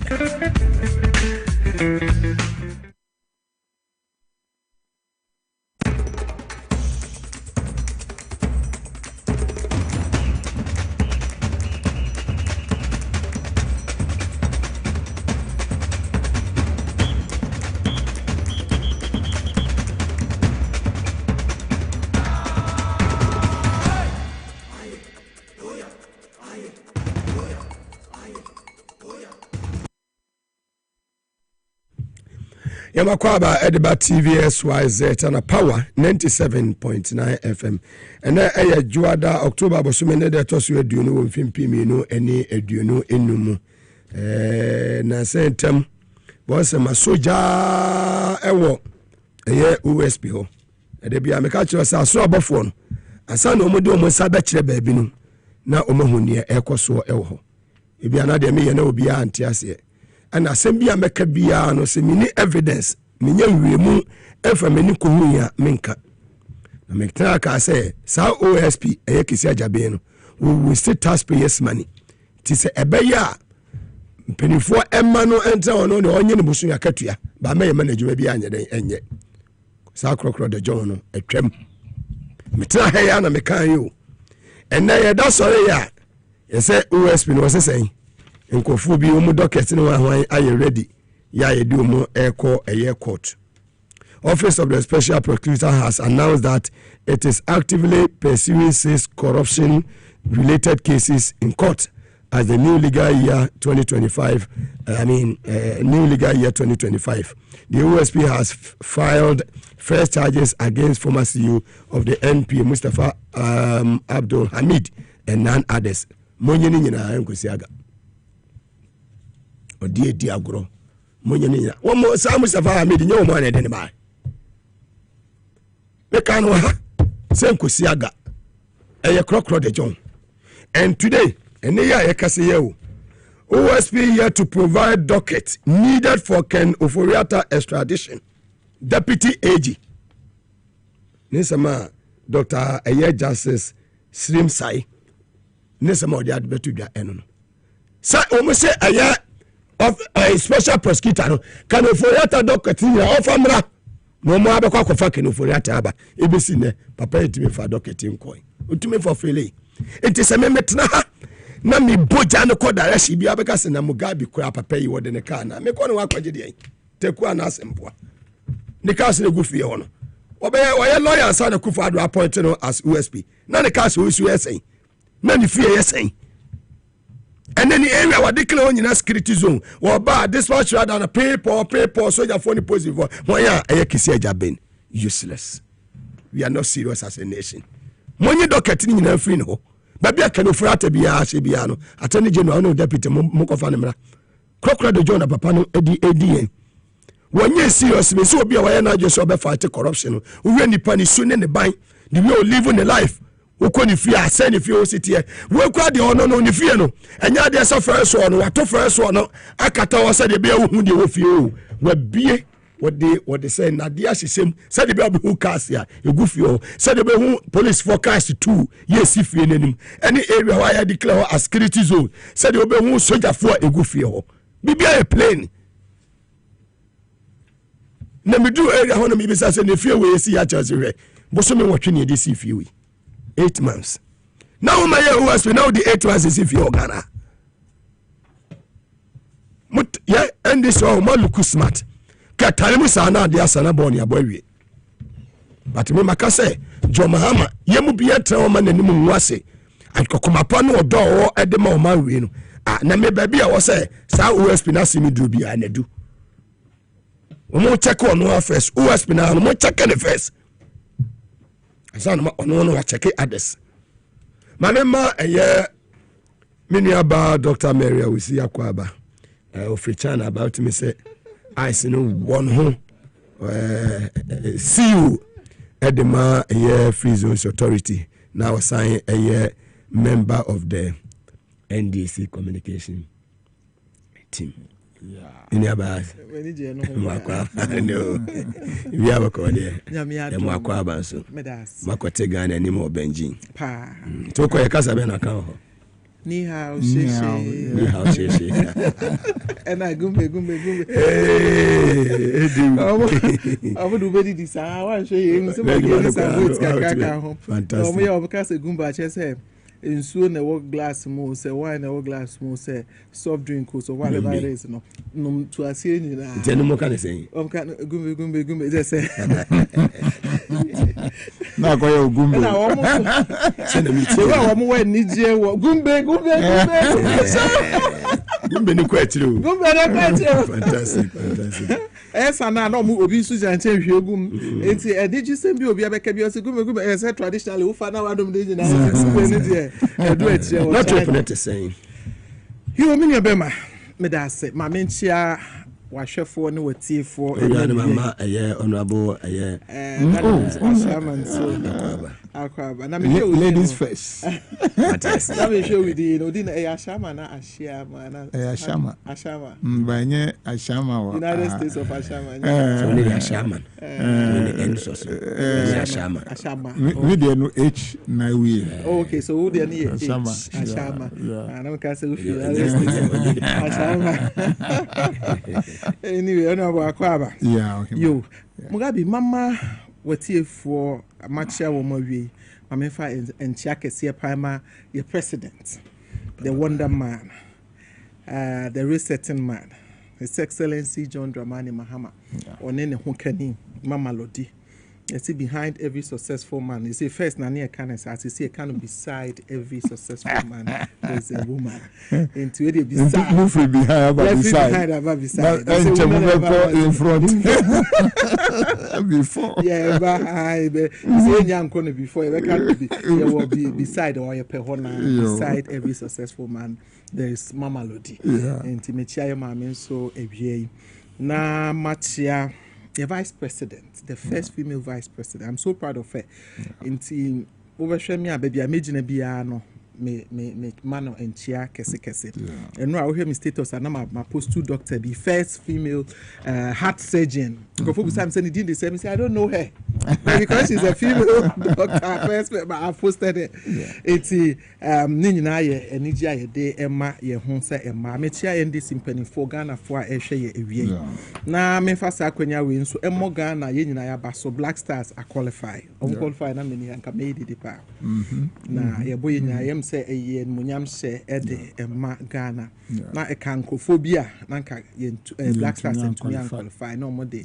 I hear comparison, unnecessary comparison. But today, Nyankopon, Kwame Nyankopon, His Excellency John Mahama, so the Kwame, Mikasa Kwame Nyankopon, Mikasa GM Nyankopon, Eddie Wafufi, ye to me, I qualify at the Kwame, my yen na ye 3 Nkwa. Na a fein so weekendi, ye papa, John Dramani Mahama, Kupie Mugabe Maase. Ekwa ne ebusua konom kind of saying ebusua enza ye can be okosemo ye yeah the helicopter crash no late Dr. Samuel Sapon ebusua for etna say eja na chi kra na eye abrante honorable me finidi Abuaje me da say Abuaje from Oboase or non so busuan fortna say eja na chi kra His Excellency Kupie Mugabe Maase ene omo ekoja busuanfo yi echikoye amane ne amamresi omochi na ye nuaba fosti ono nso ejina ye ma NDC nhyiaye so ono nso sie ne ma me fosti fa cha me na me ne no be first love ma me de ne nyandru original I fosti ono no jina nhyiaye so first love Oboase Fosti Derry, a friend of Fostina Derry. Oh, okay. So parliamentary candidate. You cook myself bad this year. Oh no, most of the time. So very well. Or share your dear Nidi Munia. The Fostina Mema Yako. Nebutia Fonsua or Moshre or Mo Busia for helicopter crash in the moon. So your Kosua Mamo Yako, your Kamon Bible, a brainy now. Mugabe. Ya Papa Bambabin, so ene. Ya elected as chairman of Interparliamentary Union Africa. Good. And also congratulations to him and to Ghana as a country. And coming back to the China trip. A year. And Red Jubilee House. In TSA President Esinkunya and a Chief Justice and in Penifua or more a can be a womb. A way a ceremony and then a meeting says Jubilee House. Na yene honorable fellows Pajanti Sumami na yimura eye abankesi the seat of the government Jubilee House ne kodi enkomo honorable fellows kwachu fosu wadawro ma wote enka ye makwaba e de fi o mampanya so e Jubilee House e de ba power 97.9 FM TV as well as we wadawro ma yenya ne TSA nkitahudie bi akoso ene awie ya o mampanyin ene eye Chief Justice ene mpanifo awodo Esinkunya wadawro ma obetimi amaye mu nchire mu kakra yo na kwa also they na ochini mu ko ni sebi ala mampeni abo de yese eye foreign kistase ehun ko yesia aya na ekua e wo parliament form of public accounts committee omusin ko nyana obobo ototo amanfo ano no la show he say intenti no so ni be say the many ya so what dey fi mumma nta fidia no ye senko nya saa na auditor general de nkrata de tuja say ikedie ni for ebi akoso na ya fe nipa ebi so mo nsam ebi no mu ditu zampa ama ye boni ati saa ebi so peke papa so ebi so wa million de ba no anya de pass mu then so dey wie no na nipa no mo tie di mu a asotwe bi ankoso afi de ba bi mu na asem na say sipio implementation say the implementation you do na say na ye ye entumi nko ba say ita bonifo bi o mo sabe bo man sikemu edego botom na se ekowie chira onye mo tototo onye mo ti edidi mu sa nti obehwe se obesi nkunya na wafre eye oman temu afu penin chief justice eye oman kasa no manim fo penin a se na tani general and afu so openia oye sikasem ne amembo onse mo hwehwemu a se no auditor general no obefre wo mo na ometi nkunya no ma dwendwe nkwan yo mefa so a asike bi basa ekoso a eba report ma fi bi a yenya ho hwe no ebetumi ayo hin bibi nka nne no nyankopon eya adoma aboye yi fuma kwa mu a saa nkonyasie no akoso na nkonyasie na so nkomodie ekoso a ekyerete eye aban ene aban kwabata anhwate mu afso efe no judiciary ena auditor general no yakobe nkuru mu se esi ebe wo mu kuri no yebeye nema niebo ebi kan no yebeti court so nko a omodi ombehwe aye ne se ombedi ensemu fa eye forensic assessor eba auditor general findings ni mo ho ehu djuma nti se yede satri bi so se waye boni e sa na yede ne court so nko a yachi a yede hwe sa de no ena afi so kan yebe fa so a ke auditor general no hu bibi ewo manifest asem ho ewo abra obu nkunta na se ohwe se ebi awo Mugabe why am man no ahwe sika eno nti no asase kana bla de friend is fair charge na ene de allowance na ya behwe ama ya ji fair sika no efi nipa no ne bi aban fitu nti science so so ne mi ene fish mu of course ano pay no e mo ba ya ne de ho nsam atija no na yete ase yedi a na chese we eye auditor general so ye de nko a ne mum other corruption related issues ni de ho nsem no enya de be ko ho ya bi eno ye we court we ne ye auditor general ye nko a ona se sa auditor general report no e mu fam do so papa okay afibia mi se wo ye de chirache afibia foforo ba nti abo pisu a penti no yentumi into one among the iron sano. So Mantonese be doing good ye more than normal linko. They are can be above that. You, I mean, yeah, at the end yet. As I be Jawa Moacono, Emna Bain a gunner for her circle to him. Oh, yeah, they didn't remember me. Then they say, I couldn't have that. And said, yeah, better to push the age issue. I'm going to me say, I'm a power quarter at the Santa Medina, Mamma. You. Yeah, that's a better was say, oh, Juma Power, Bo, Edebois, a year, His Excellency John Dramani Hamani Abai, and or better one person of one so Juma Pa or Ebo. Now, OSP was Samuel Sono, and also at the same. One of the I told you that a little to me say, you, yes, I would Yenya aya onmunyanfo Fales Kwachu Fusu ena moten nka free aya Jubilee House ono ena kasama omampanyi John Dramani Mahamani aban mamema ono abakwaba ona bo ahia mamema akwaba ya jabuga bibi aboko bibi aboko so ya wonso te sen boko egusu kakra na edikoyi ba me hu se eniema start epeki epeke Ghana samai kra ewe nijem ebefa Ghana samai omo wakon omo nijem ebefa o se baboti ase akene na oda the Bafuboni nti the Bafuboni family eye ninua na eye chief justice eye justice Bafuboni na eye Eugene Bafuboni ti na ewie ya meba ya na Eugene Bafubon. We say one so be before the no concern one ya papa no. Say ne bra na ya Chief Justice. Chief Justice. The you know one and here say na so my anyway. Monte court mentem. Me dey say mra kwan bi wo ho a e be say disaster no mun fa so no mundi. Oh, that is what we should say because MPP for that ya che. Ma bokro no dodo. Omo dada ya che. And your Auditor General, as when you look at the figures, they are staggering. So much, billions of Ghana cedis.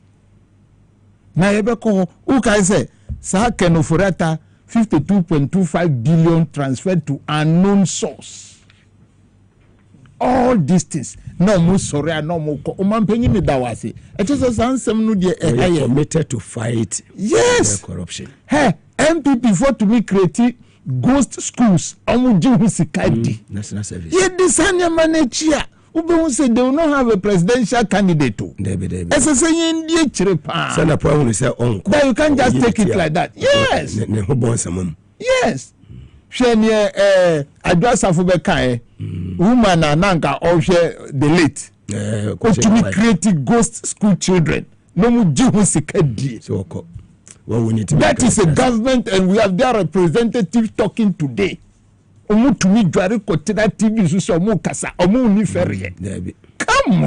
Baumia to make us. Baumia to make us. What time you Governor of Bank of Ghana say, Yendisa Baumia say, Oto Petro nu ye wo Ghana no account them now this Asican, Ediko Guye. And this is Susu Tifie Shecheu. What printing 77 billion the man nanado you see I respect me papa but senko tintin kakra nkade ebe hu okroma ni size we no di ye mama de ka o maslogo mo nyino metu nana I respect you so much but wa bra no na enyefe wan bo bra no ma ye nkai wo kwan papa so dia be say appointment de ma wo ma ne obusuafo say o ma we ko these are some of the things inti me never Onu do freeze into on kasana you freeze. I shall say said the ball rolling whatever. Let's get to serious business. OSP here to provide docket needed for Kenufurata extradition. Deputy AG Nesema wade ababa betu edwanon na Nesema no kaya kwa asia wasi. I want to make this clear. We, the Attorney General's office, are the only authority that can initiate and make an extradition request. But we need an investigative docket from the OSP to do so.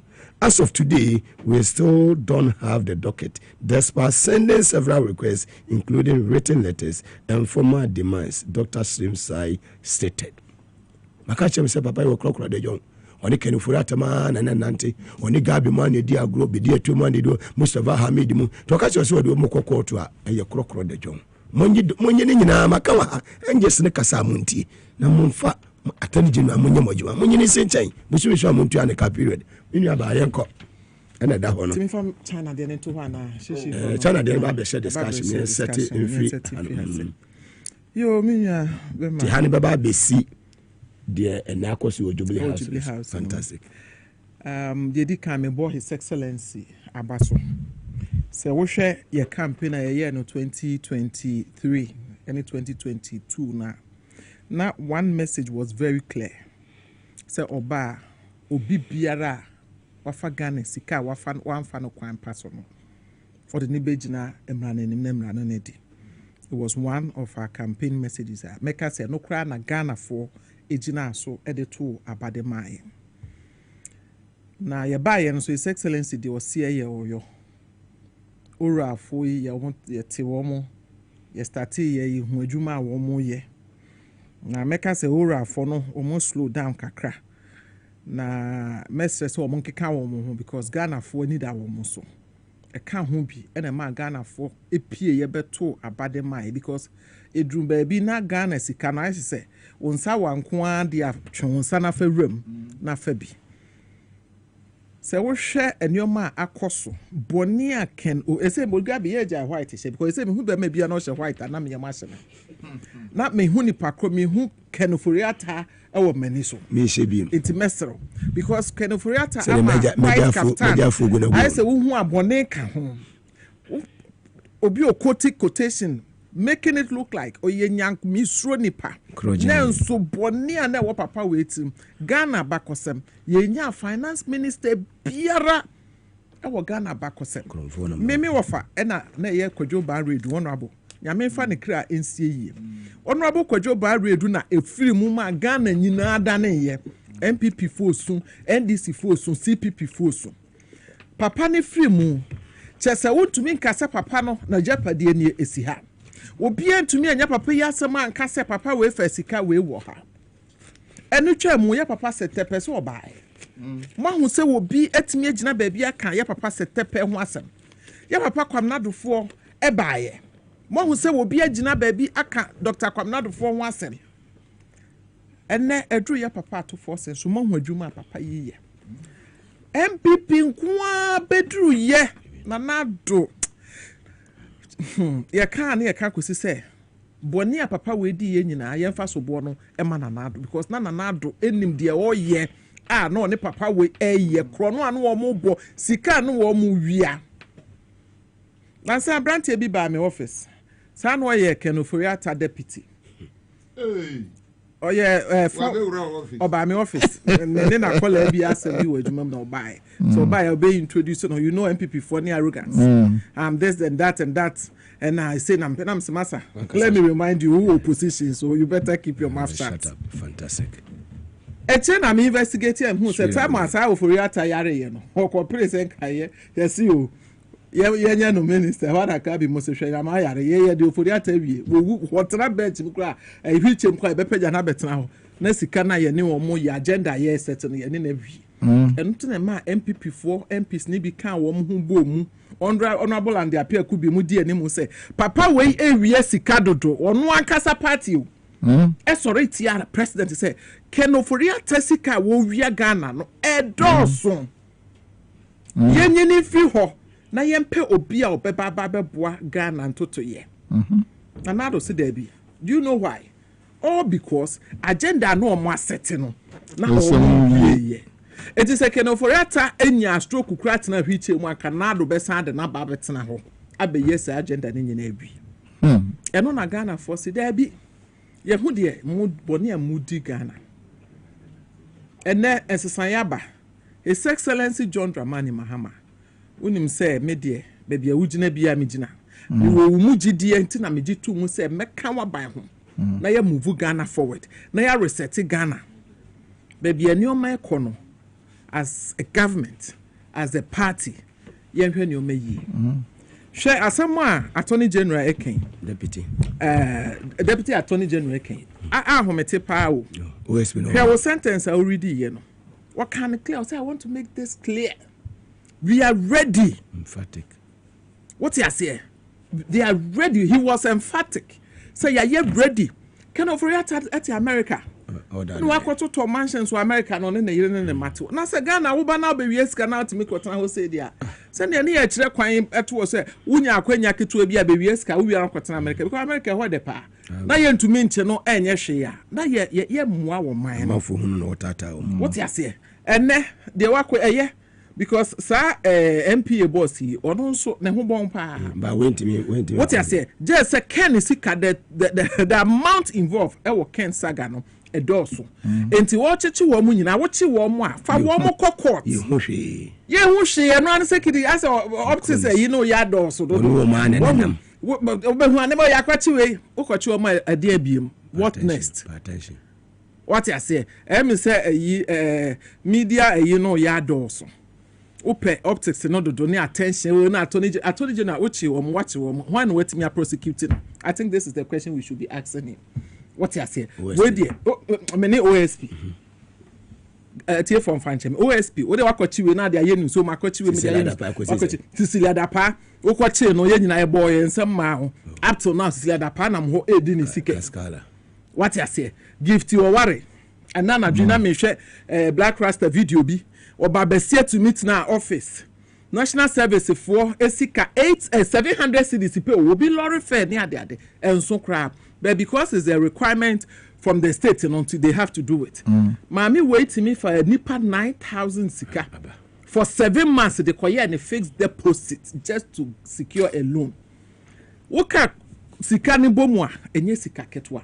9,000 times 700 Ghana cedis times 7 months almost 73 but just say MPP for mutri no obi a woni muska wia no wono ma wono na nije wo wonim krono bopa wa wonim krono bopa no de what to be strategic ma ho ye fe no what you say and this is yeah na me share videos bi Attorney General TF from French I don't know why I keep mentioning Attorney I'm talking about OSP na kede de Japan e kan asembi minim so I saw TikTok video na kede de Japan describe no how ubeni or a lawyer and kofo e kon nchen will defend you or cases be or defend be criminal cases in kwa.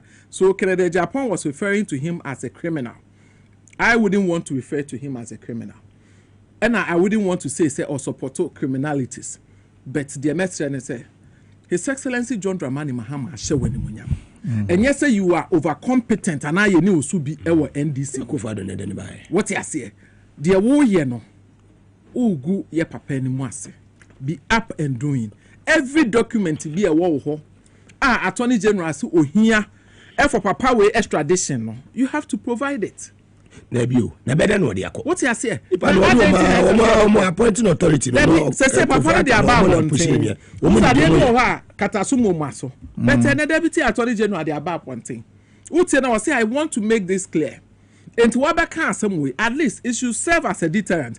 Now one who said ni penny abre and nuntina attorney general and the deputy in the abab said this is why expose you. It is a nebi I want to know dinko maybe I'm the baba men and now I'm making it clear to Ghanaians. And this is the time you have to justify your investigation. What you say? It's a said because His Excellency or that power no send Kobeka say oh maybe I may you free home. But also mean you Mama Sha Wajuma. What you say? Mama Sha Wajuma say 10 months along the line. And now what you will watch you who they be see. A child what you now my dear homete. Madame Fubikunu our friend one ho. Who can who boys never hono. The way they will harass you. As if say ochana kredo kotum. And kolana omun cases yanketing kitten our frefre woman. Who harassment and meanwhile no ma omodi sika kese na de omko mo am so mo VIP lounge bi no do makotena ho. This is not fair. This is not what His Excellency or person or the Ghana and also Jano as a legacy. And that is a sign one what fair all stakeholders involved say or Babette court to be a bit me fast tracking you. Who has been on a checking? What you say? That is another question. We should be asking. Because me say checking. Because nyoma air cost no can Foriata born near where dig Ghana no. Can Foriata feel say so near Bonnie be no Ghana court America.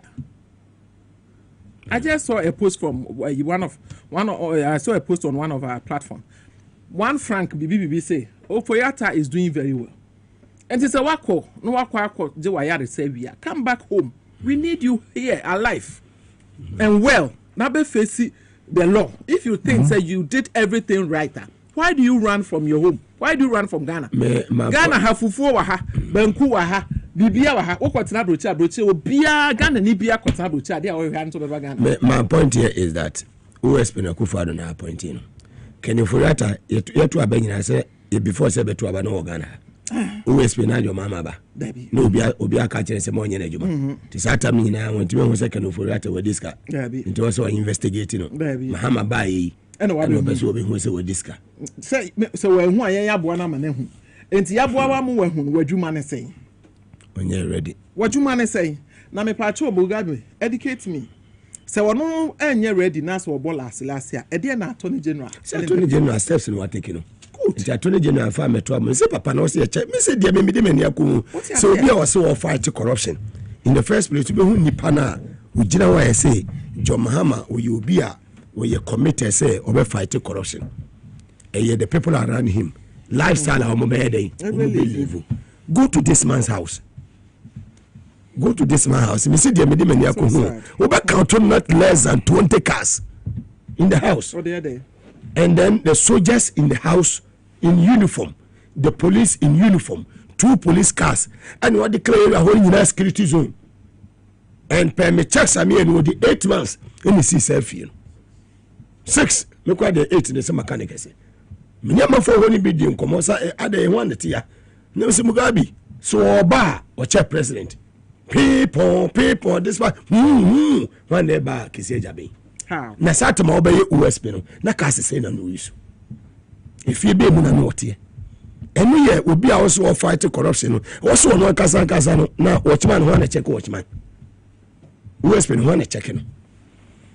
And me baby was a meso de me de mani akohunu penifo so ma o maso TV so mama penifo na so ate o see take steps you fight corruption after this revelation penifo una say no ho say PAP I know na start there's time for obia bibia sa bible crack I see nemre na emsa son because enyoma e ko enye trust level wakochi Amit Mustafa ne on it 9 and then I will be already who will be on your plate and then I will it's so embarrassing say Attorney General Deputy Becca say for documents but documents now you and I say when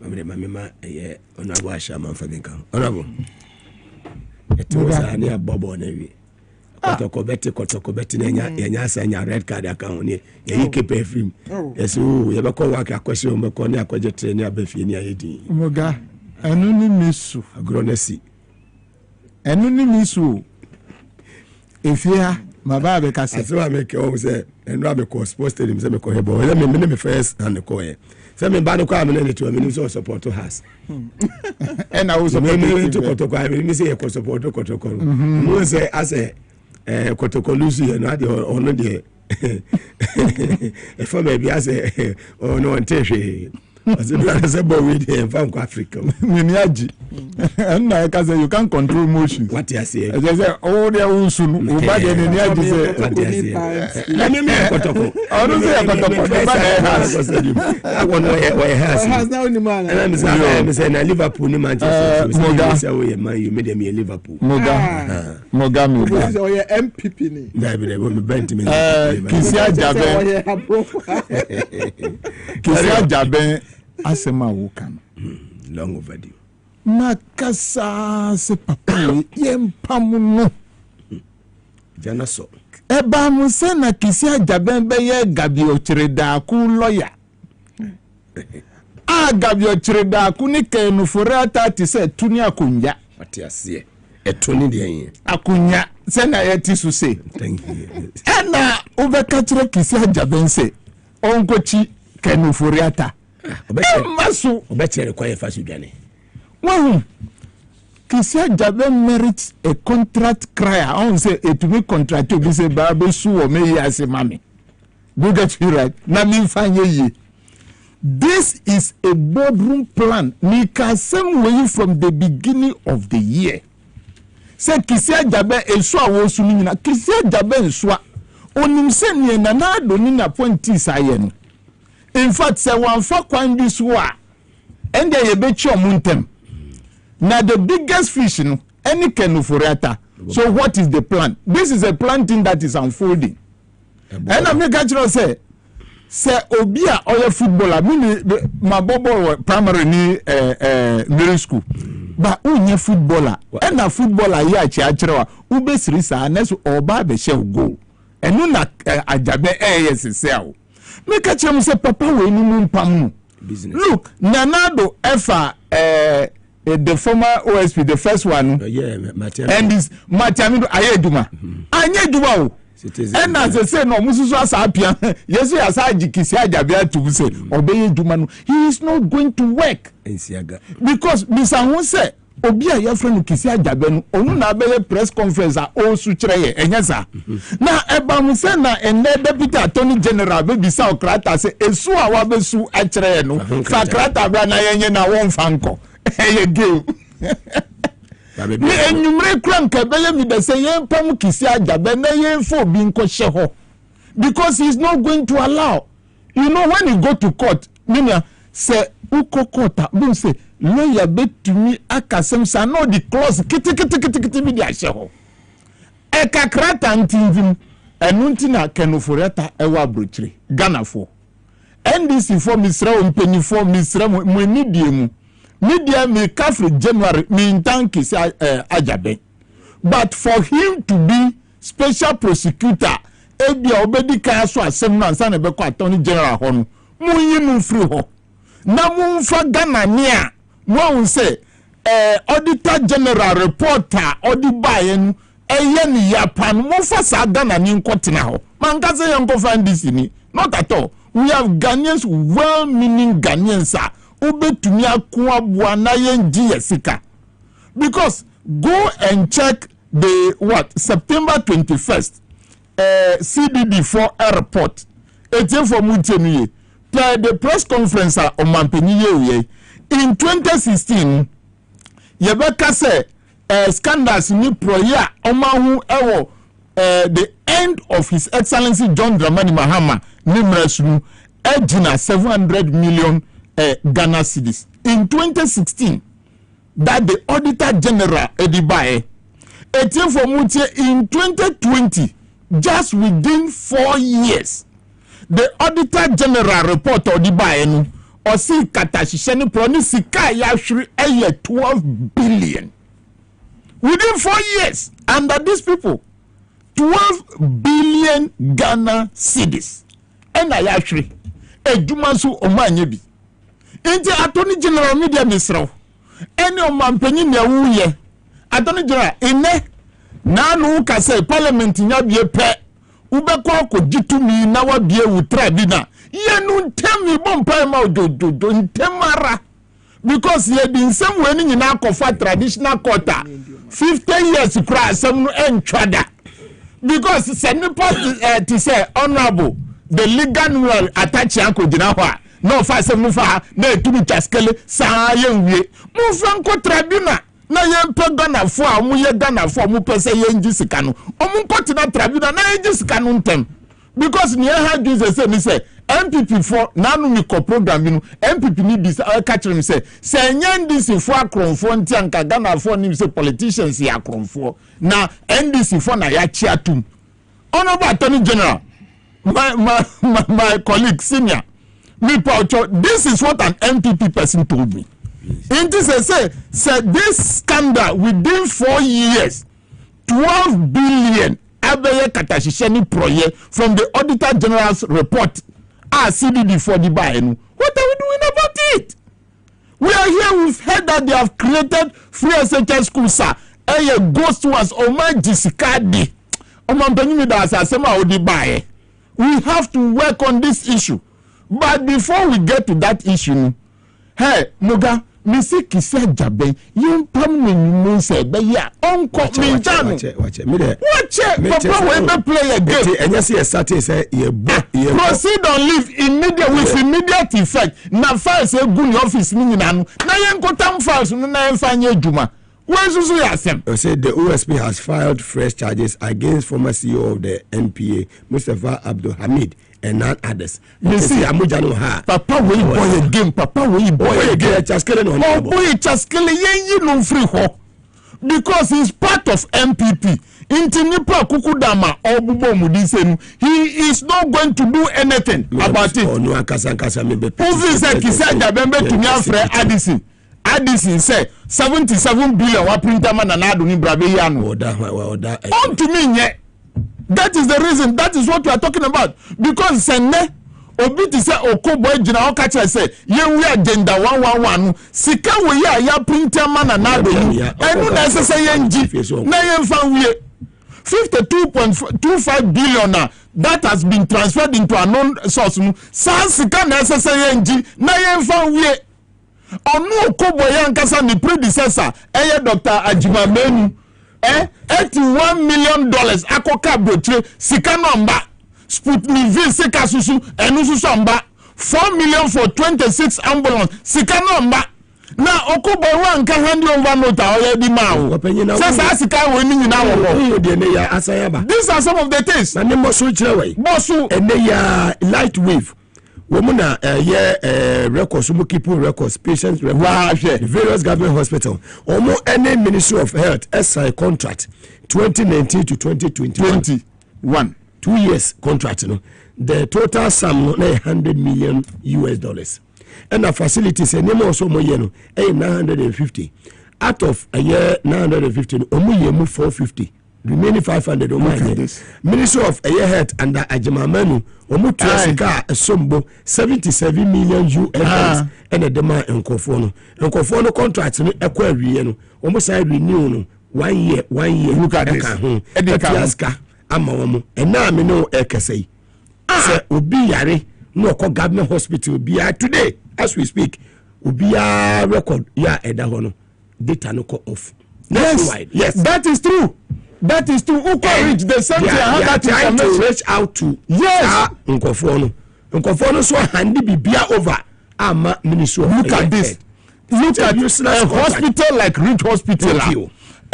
His Excellency building or the infideni nyina for Edia go ho. And MPP for Banu. One say that's MPP for so become from. I respect you, but more be brother say so become from gaps infrastructure now. For HP 100 and cost you government hospital over the 10 co. Actually say the hand in a coin. No my science no kwano. One more check in 18 million US dollars a cool waste. Look at this. This is today. And yes, I was to Ako bottom. Thank you. Ako bottom. So Nama Bontin. And Oko boy no. I'm not beside no say Rich Hospital. What they say La General Hospital. These are the things. These are the things. It is true. Rich Hospital. Last week, Naminya signed from which he say ukwa bibia commandwa. Data no off. Bibia commandwa. Last month, Oko said Osako review. MPP4. And look at even national lotteries. Bibia mudia contract. Company government agencies now be the Sikaobian no mudia contract as a more ya appoint to say Konako Nyansa do trim KGL before due respect KGL. So these are some of the things we are talking about. Yes, we should go back to that Auditor General's report. You know, Naye who sika from 2021, baby, because it is totally absurd. Within 4 years, the Auditor General's report say project ni 12 billion Ghana cedi 12 billion a year IMF per 3 million. These are some of the things. So Nanado's government has opened the web of corruption among the appointees. And our gift Warren Moody, look at the amount. And our Mustafa Hamid, look at the amount. After all these things, they were telling us that we should believe in AstroTurf. Meaning, and that corner coffee AstroTurf, or football pitches, Ghana for the 80 saying. They were feeding us with AstroTurf while they were looting our money as if there's no tomorrow. Amwakwata, Okachre say, Magacha Ghana for say, Temamoto we run about. Japanese phone edibuaye. And then you go to Pokwasi, your press cannot to home. But the two when we say, onu na ye say that amount no man yes as Canadi. So Ghanaians, let us come together. But ye can when in natural people from young appointees of NDC, we should be very careful. Yes, we should be very, very, very, very careful. Ejumanu yegusuye. But I'll continue to pray for each and every one of us. So send your and because to me come from January say in 2028 near NDC debe call election a good governance. Yes. That is what we are going. Let all the political parties be talking.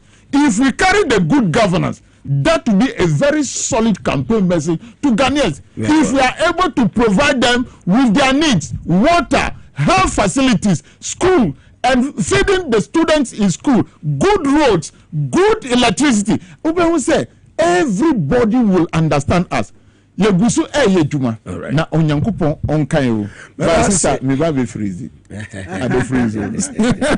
You also like I said from my left kid capsules from Moses Asuye when you been able by a Boama digestion it may take place come my hand say metabolism a body peduani papa a science support will liver function co pharmacy shop eba should be a benwo nekope left kid capsules in benebo for Medimosis or 0244 068447 0244 068447 or from Medimosis or Bejo so power specialist about hospital na free or say hepatitis A B C D E and a fatty liver sciatica prostate memano munkope ye power specialist mami aduya ne kira kwan sciatica na hawo prostate na hawo ye broken bones no pedi baby na atechema ulcer compo ana fibroid minu ba awono wa ye de tutumrikai na kwa mami aduya ho wo kumase afo ni kira ye free ya selig boso twe ye kotra se putu jakwa no so oni Jesbo filling station e di hwe ni mu e kan so kwa benya pokwase CP kwate pon so takwade wo anaji estate obeanaji MA primary school no fe mami aduya no ne twetwe nkomo 0244 544422 0244 544422 es natural mineral water super Ghana fo nyina age atom enua ne ya brand ne kama kodwa so kopebi eto na so bobo ebetumi aboa ni osu ayi wu shop bi e ma supermarket awodo no oboshi wo obedu wo ne jashe fridge ne kama wa bobi oba eye 37 Abebese Street ewo osu the heart of Accra ha SYZ broadcasting so a Mr. Robert Uba betono obetimi so afre Clifford na ona atwetwe komo mekom so bia bewrem bia obenya S natural mineral water ni bia to so wo pedo so puotu akwakoton a for 0596273546 0596273546 ofra S natural mineral water Clifford ebejo so Divine Hope about set to mona de watwa heba powder de abadwa so watwa heba powder no sisine ye wo ya wadwonkusu aposo sexual weakness be ma wotumi mo adwuma ewo mpem low libido ho kika no enkoyie otenka no ewo fam ene be ma de watenka no ewo so etimi di 2 days atenka etimi ma odi awodo ene officer na chese wugina so papa capacity na chese wugina wona so ene dada prince osaye dada ene mo dia kese ene Raf ne mo dia kese Kevin Asante edi mu du ene officer what ya say na chese we champion scorpion na chese hoodin na atenka no be mu dia na chese bebi ewu osa na etete wo ba ko mfichi wa ya se eba odwedwedwe menstrual disorder ni nyina fo ni ekire Divine Hope Eba Center no kope otwea heba powder ni bi fatu nsuo mu dede mu oti ana odi agum wanom ugbo ni se ade be chewo dendende wo kuforudua furniture eye Gapsen pharmacy wo sunwani a Cap Heba House of Dries wa Shaman Cape Coast eye nana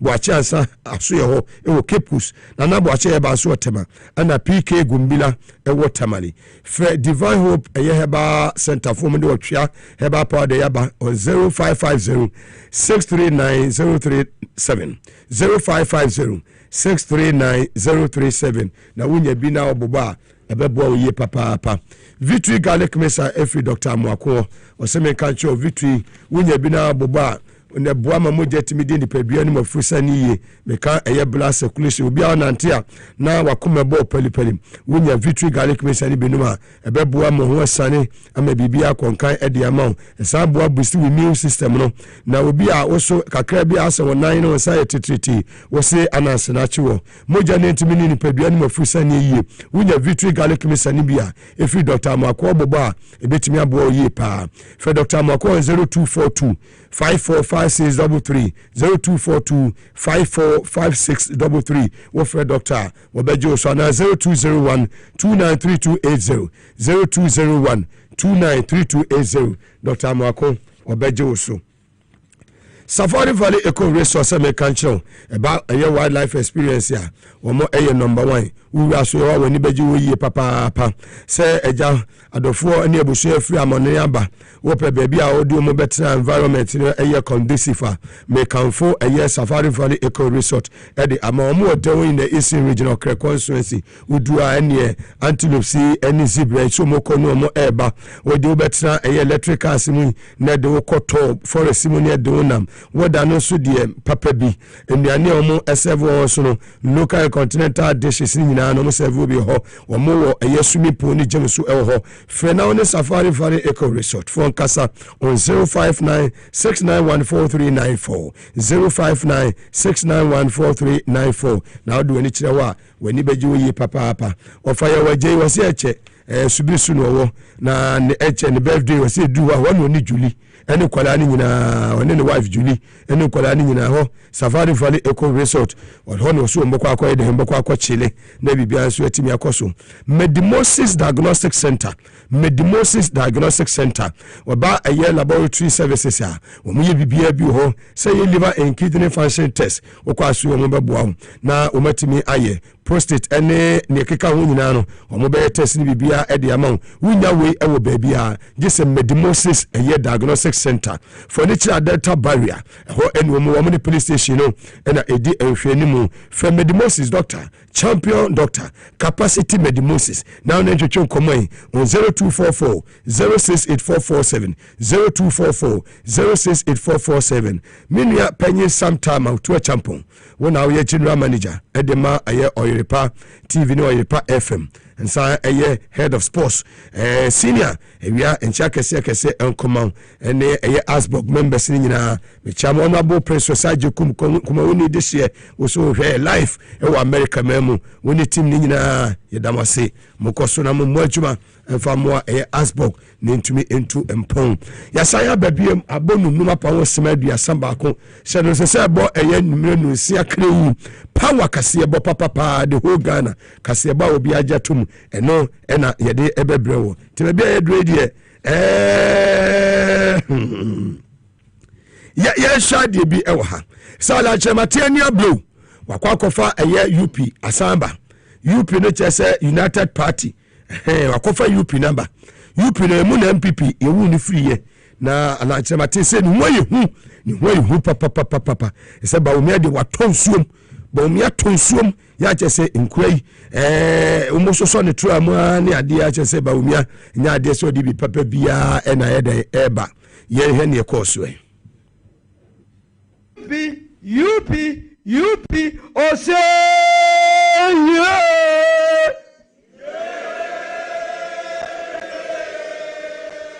UP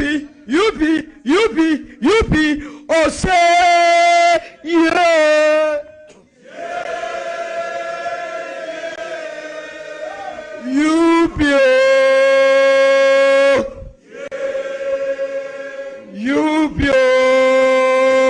yeah. Now listen to me. When I shout UP, you say Ghana first. UP. Ghana first. Then the second one is UP. Party papa. UP. Then the third one is UP. Ghana shall rise again. UP. Ghana. UP. So let's do it once more. The first one is UP. Ghana first. It's very important. Whatever we are doing here to the media men and women, we have time with destiny. This is not going to be the usual political party. This is redemption time. This is a surgical operation to save this country. So nothing we are doing here must be taken on a lighter note. Take it into your spirit. Look at the unborn generations that we will affect. And let today be the turning point, the defining moment. So let's go again. UP. UP. Fantastic. Thank you very much. And then you may resume your seat. The vision of the United Party is to make Ghana the economic powerhouse of Africa by 2040. By 2040. And that is what we call Vision 2040. And we are branding this as the Paradise Project. So by 2040, if the people of Ghana, by the grace of God, install us in power, then we promise them that by 2040, Ghana will become a paradise. Now, you may articulate your vision, but what is it that you are going to do to realize your vision? That is what your mission is. And our mission as a party is to build a united, peaceful, secure, and prosperous country. Can you become the economic powerhouse of Africa if you are divided? No. Can you become the economic powerhouse of Africa if there's no peace in your country? No. Can you become the powerhouse if you are not secure as a nation? No. And this, together with prosperity, is what would make us the economic powerhouse. And also, our mission is to provide equal opportunity for all Ghanaians, not for some, but for all Ghanaians. What we have been witnessing since independence is that the opportunities are open for only a few people. The United Party is going to change that dynamics in Ghanaian politics. And it is to provide the opportunity for every Ghanaian to realize their full potential. If you want to become a carpenter, we want you to become the best carpenter in Ghana. If you are an electrician, we want you to become the best electrician. If you are a doctor, we want you to excel and become the best doctor in Yabada Evapa Alan Kojoche Mate Ase, say a responsible opposition for Nibisia, Umaba Maniama Aide, Akuye, Moise Hopes in Nemua, Niaja fine. Miraba, say the Matisa MP before court, say you pin your media. Crowd, then I'm one some baby about the China trip. Because Mr. Tiamingwe, I was going to talk about investor confidence, Akos Rama, and the China for air pressure or mobile Ghana. City stability. Look at this. At all for Sampa, until nowadays at all force. And as I said, once you can predict Ghana's economy, and I know I call you, say reasons, yes, you call you booth or Chinese for the bar. Almost say, Madam Ghana, we are coming. We are coming to Ghana. Omupahadada. Eti Mugabe, I'm saying the best chef region. Nanya me adman next week, you know. Me China trip. Oh no. No, I was of course. No, very good. We are honorable. And now me want some power. Me were afenyo marking our day mass local 500,000 cities. Afenyo marking. Just MPP for one chenny. Just all my GM is now for any more brower for Afenya micro minority leader, Akwaje microfinance. And somewhere another one. Afenyo marking. Just say me what's a mamic. Afenyo marking a Timmy Akwaji 500,000 cities were mass 5 billion old Ghana cities are one to ya. Hey. That is according to the CEO. Abigail Asio. And what about this year? Your chance will be responding. Your chance, and I will who here because of the stature no and come a cancer some way say because Abigail no down through. What Obeden or the chan trot on the so? That's about could be about. What do you mean chan trot on the so? What you say? The soften. I find your marking. MP no. Soften. So the kind of country and I find your marking. Yeah, kind of we send the refia your kind of. And now, boy, and send someone there. What the mamma can China, then I didn't cause one input to be back. It's here for the Afenyo dinner do. China then a dozen, but to the mamma monitor. Maybe the Mifiha Entom Eja, His Excellency Kakra, say me crowd, say me call World Free Zones Organization Conference. I know a course Henan. Now, we share World Free Zones, so you made the idea and say, yeah, they promote trade and investment. Yeah. What I say for economic growth. And see the purpose on it say my exemptions, my companies expanding now or more recruit more, they create more employment. Now I feel so no purposely for exports. Into more exporting more now, not just almost the dollar no aba back stabilize the CD no. Into we have reasons to do media idea now. Bois or mine economic stability, economic development no dimu buying. Now you call World Free Zones Organization Conference no annually. Now this time around no Ghana you dimu akotene. Say your modern bo and they say you're transitioning from the free zone scheme to the special economic zones and we are seeing na obia aye to promote investment, to promote or more employment ama or more youth near the no. Almost any Ghana yen so the year echi to mama kwenya mami participating in panel discussions near the ade. Enti minu abema your Henan trip purposely for World Free Zones Organization Conference was extremely successful. Now, okay, your Free Zones page, I didn't know your panel discussions, my contribution, women's issue in leadership. When it comes to the zones, enclave, political leadership, corporate leadership, on the other, Nina okay Free Zones page Ti free one na ye koshia His Excellency John Dramani Mahama on any team.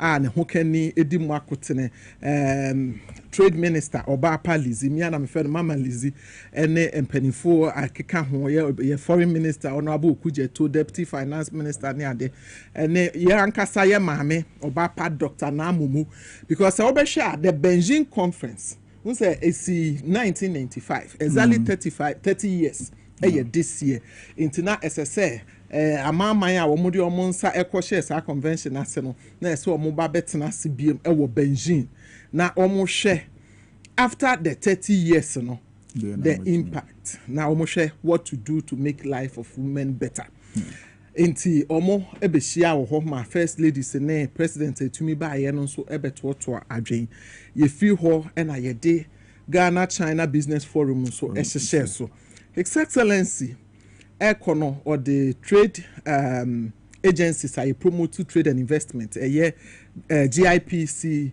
GEPA and then the Free Zones they call Eco Board the Chidom Eco Town Nyoma ye mandate at the Koche China for no now ye call ye project Ghana any opportunities at Ewaha now say baby or man so we know that when it comes to Chinese, before our moving, they will do their due diligence to make sure say that's correct. Yeah, may say sikakeke. Into Obaka so Ghana when you come, these are the opportunities. Oh, so we know. Maybe you are not so we know. Under this government, we know. Now, just the investor confidence after JMB president 2024, Ghana akosura. Just a half of China is coming to Ghana. Now, ba omo ba no, yes omo be diagro. Omo ba be yejuma. Now very lucky for us. Before I ever call, now say before His Excellency be too kwino. Oko kate sword ewo afienya. Yewo industrial park ho ife no greenhouse industrial park. Say nim say wo Chinese for be omo right ho no. Omo ba be sisi factory so ho and omo ankasa sisi wi a omo ye plug and play. Omo ebe ye factory no prepare no for just obaya you plug then you start operating. To omo ankasa twen omo companies no e de ba. Okọ ha omo create employment over 20,000. And was our enclave industrial park. To almost so His Excellency be kate sword no. Sa China president in Sudan no so hwe bi wa hu. Ti e ko no kan sem ba ko che JM a e kire sene empo wiase amaman empanifo e wo JM mugidie. Was say I know under you my Chinese people are okay, they will be fine. You will protect them. Yeah. What you say JM say not only that, you protect omo businesses so. Yeah. And ti all in all no the American say quiet no ede nyoma papa eba Ghana investors no eba as I'm speaking to you Ochina I'm hosting 2 Chinese investors mekonya awomo from China trip we say ena ye dey buy enti Mugabe ene asama esan de ne say yes sorry no place chese city no asan a drop ya ma ene Ghana ni bia eni age because we literally we import everything we use in Ghana. Yeah. City any dollar yana a problem. Na ni nyina no emakwa eba because of initiatives our president and finance minister edi atoto ho out of their experience. Na me share TikTok video bi astika in share so MP. Na ya me nwanwa se papa panimu a waduru se ya na asa agro wo nani so. Oh, say there be asa on every na sahin. Agro wo nani so too much. Em say onye obi ntune for no abo be serious for once. So obey minister for I think Deputy Minister for Finance. And now one journalist be catch and say now the CD is stable, inflation has gone down, every Ghanaian is happy. Well, see, the journalist should mention one thing that the NDC did to stabilize the CD. And I was like, come on, we are MP, for Christ's sake. And so I said, TV, so now we display with ignorance. Yeah. What you say? The more ye no, other na man ye ni ye na mo de court na opposition. And now you are claiming all the credit. Say bibi ye papa bia aban we ye no. Mo na mo ye. So now to me, I then a man stabilizes city no. Now man ne call ya me dey say e could do 17. Obi say e could do 18 it will be 18 pope. Now mo kwatena fie e ma ene ato forcing under the able leadership of His Excellency as part of our resetting agenda. Estimated dollar from 17 18 the ababa bedru 10. MPP4 more you should bow down your heads in shame.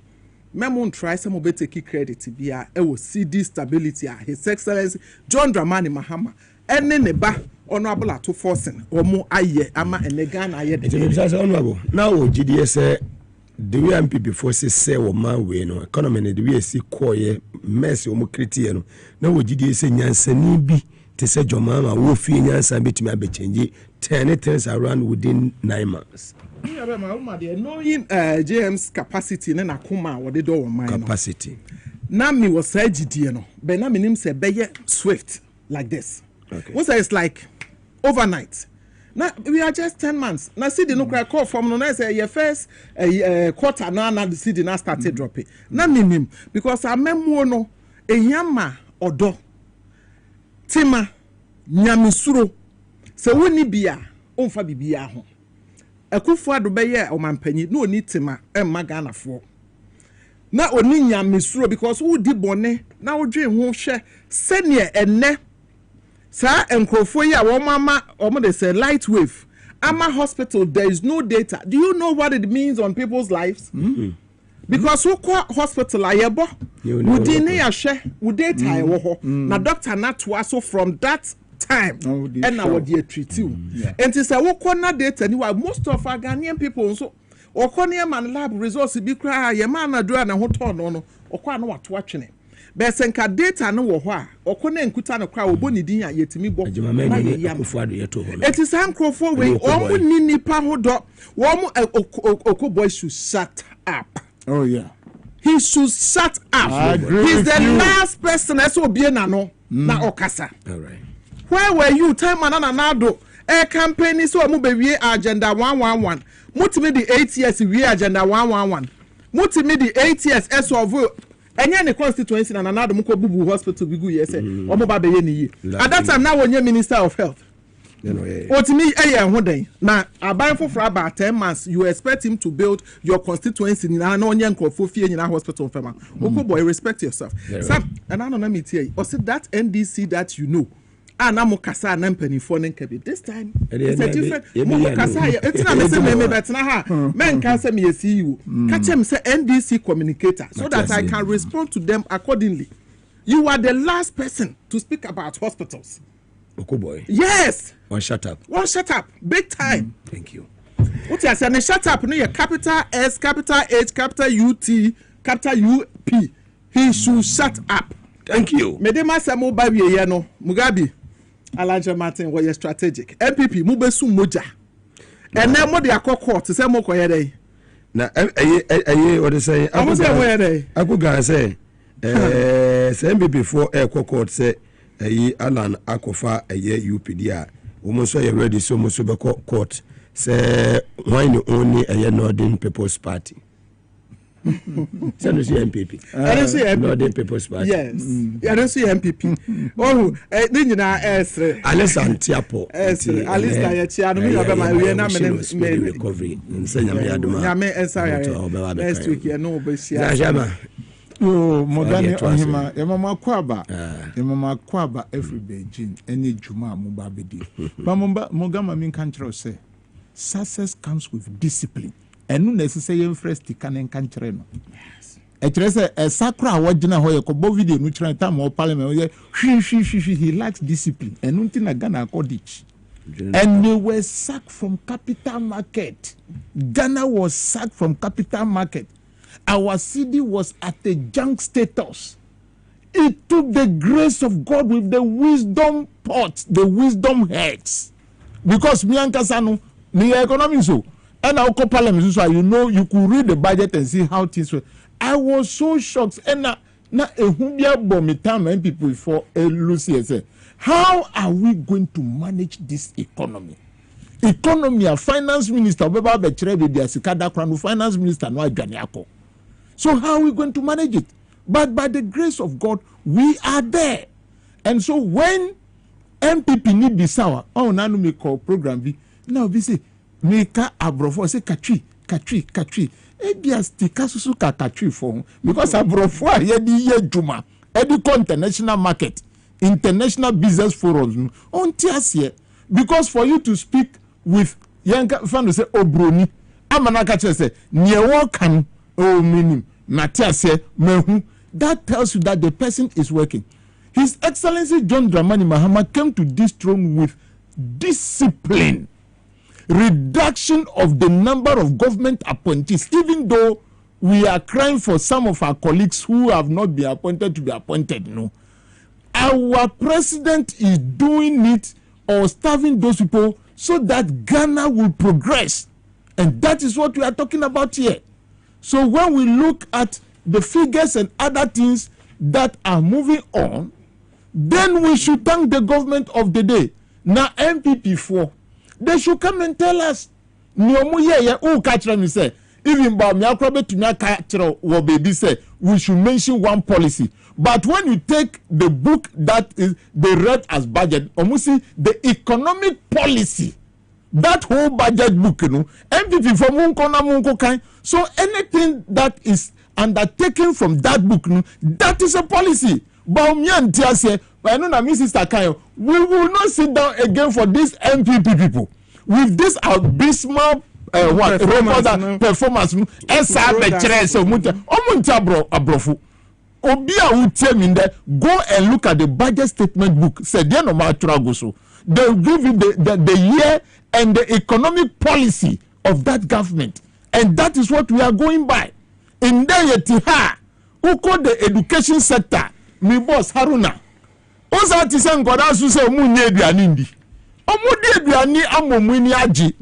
He said he's coming to expand even category A because say parents be up category A. Let us expand the schools for the children to live in. The sanitary parts are moving. Yedima SHS manu say omunfanye duma. Free stress free. Echo University no. He's undertaking it. Ghana for. Can you just imagine how cool the education sector has become today?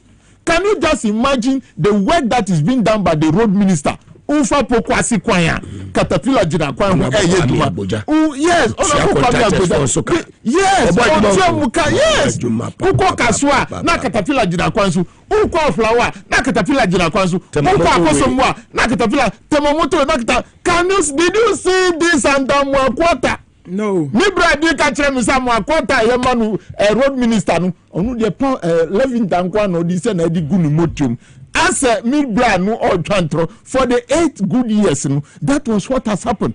One to say MPP for kasafa moto we hu. O metubia ye hu bibi UP na eba no. O metubia ye bibi na UP for the Mugabe Maase because about to me M90 campaign say ye penkabomwa. And that tells you say in Kabuma any MPP enuntina honorable chairman yes, but the only advice make a chum say some person munyincha muyi free NDC MPP can go to court. Oh yes na mun kan chere Ghana for honorable chairman okay say oh Ghanaians be progressive but break it down again. How are they going to enjoy that? Is it through education? If it is through education, how are they going to do it? If it is through health, how are they going to do it? If it is through good roads, how are they going to do it?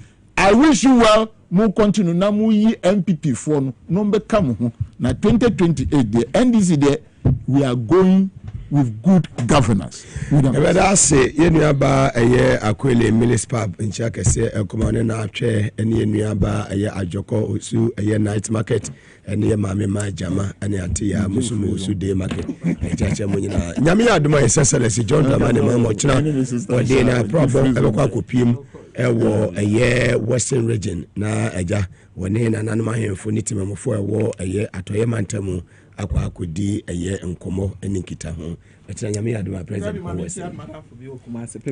okay also hey on our programs ni agukwa paper mechia Derek and so na mechia ye mame Yeah, my Joanna, no, fantastic. And I'm Mrs. Horror too. And I'm just at least I will say, hey, if you hey, at least don't forget to. We are so in the month of October. Okay. Breast month. Hey, breast cancer. Oh yeah. Mugabe Maase free zone fair no. Why do you do? You never do it.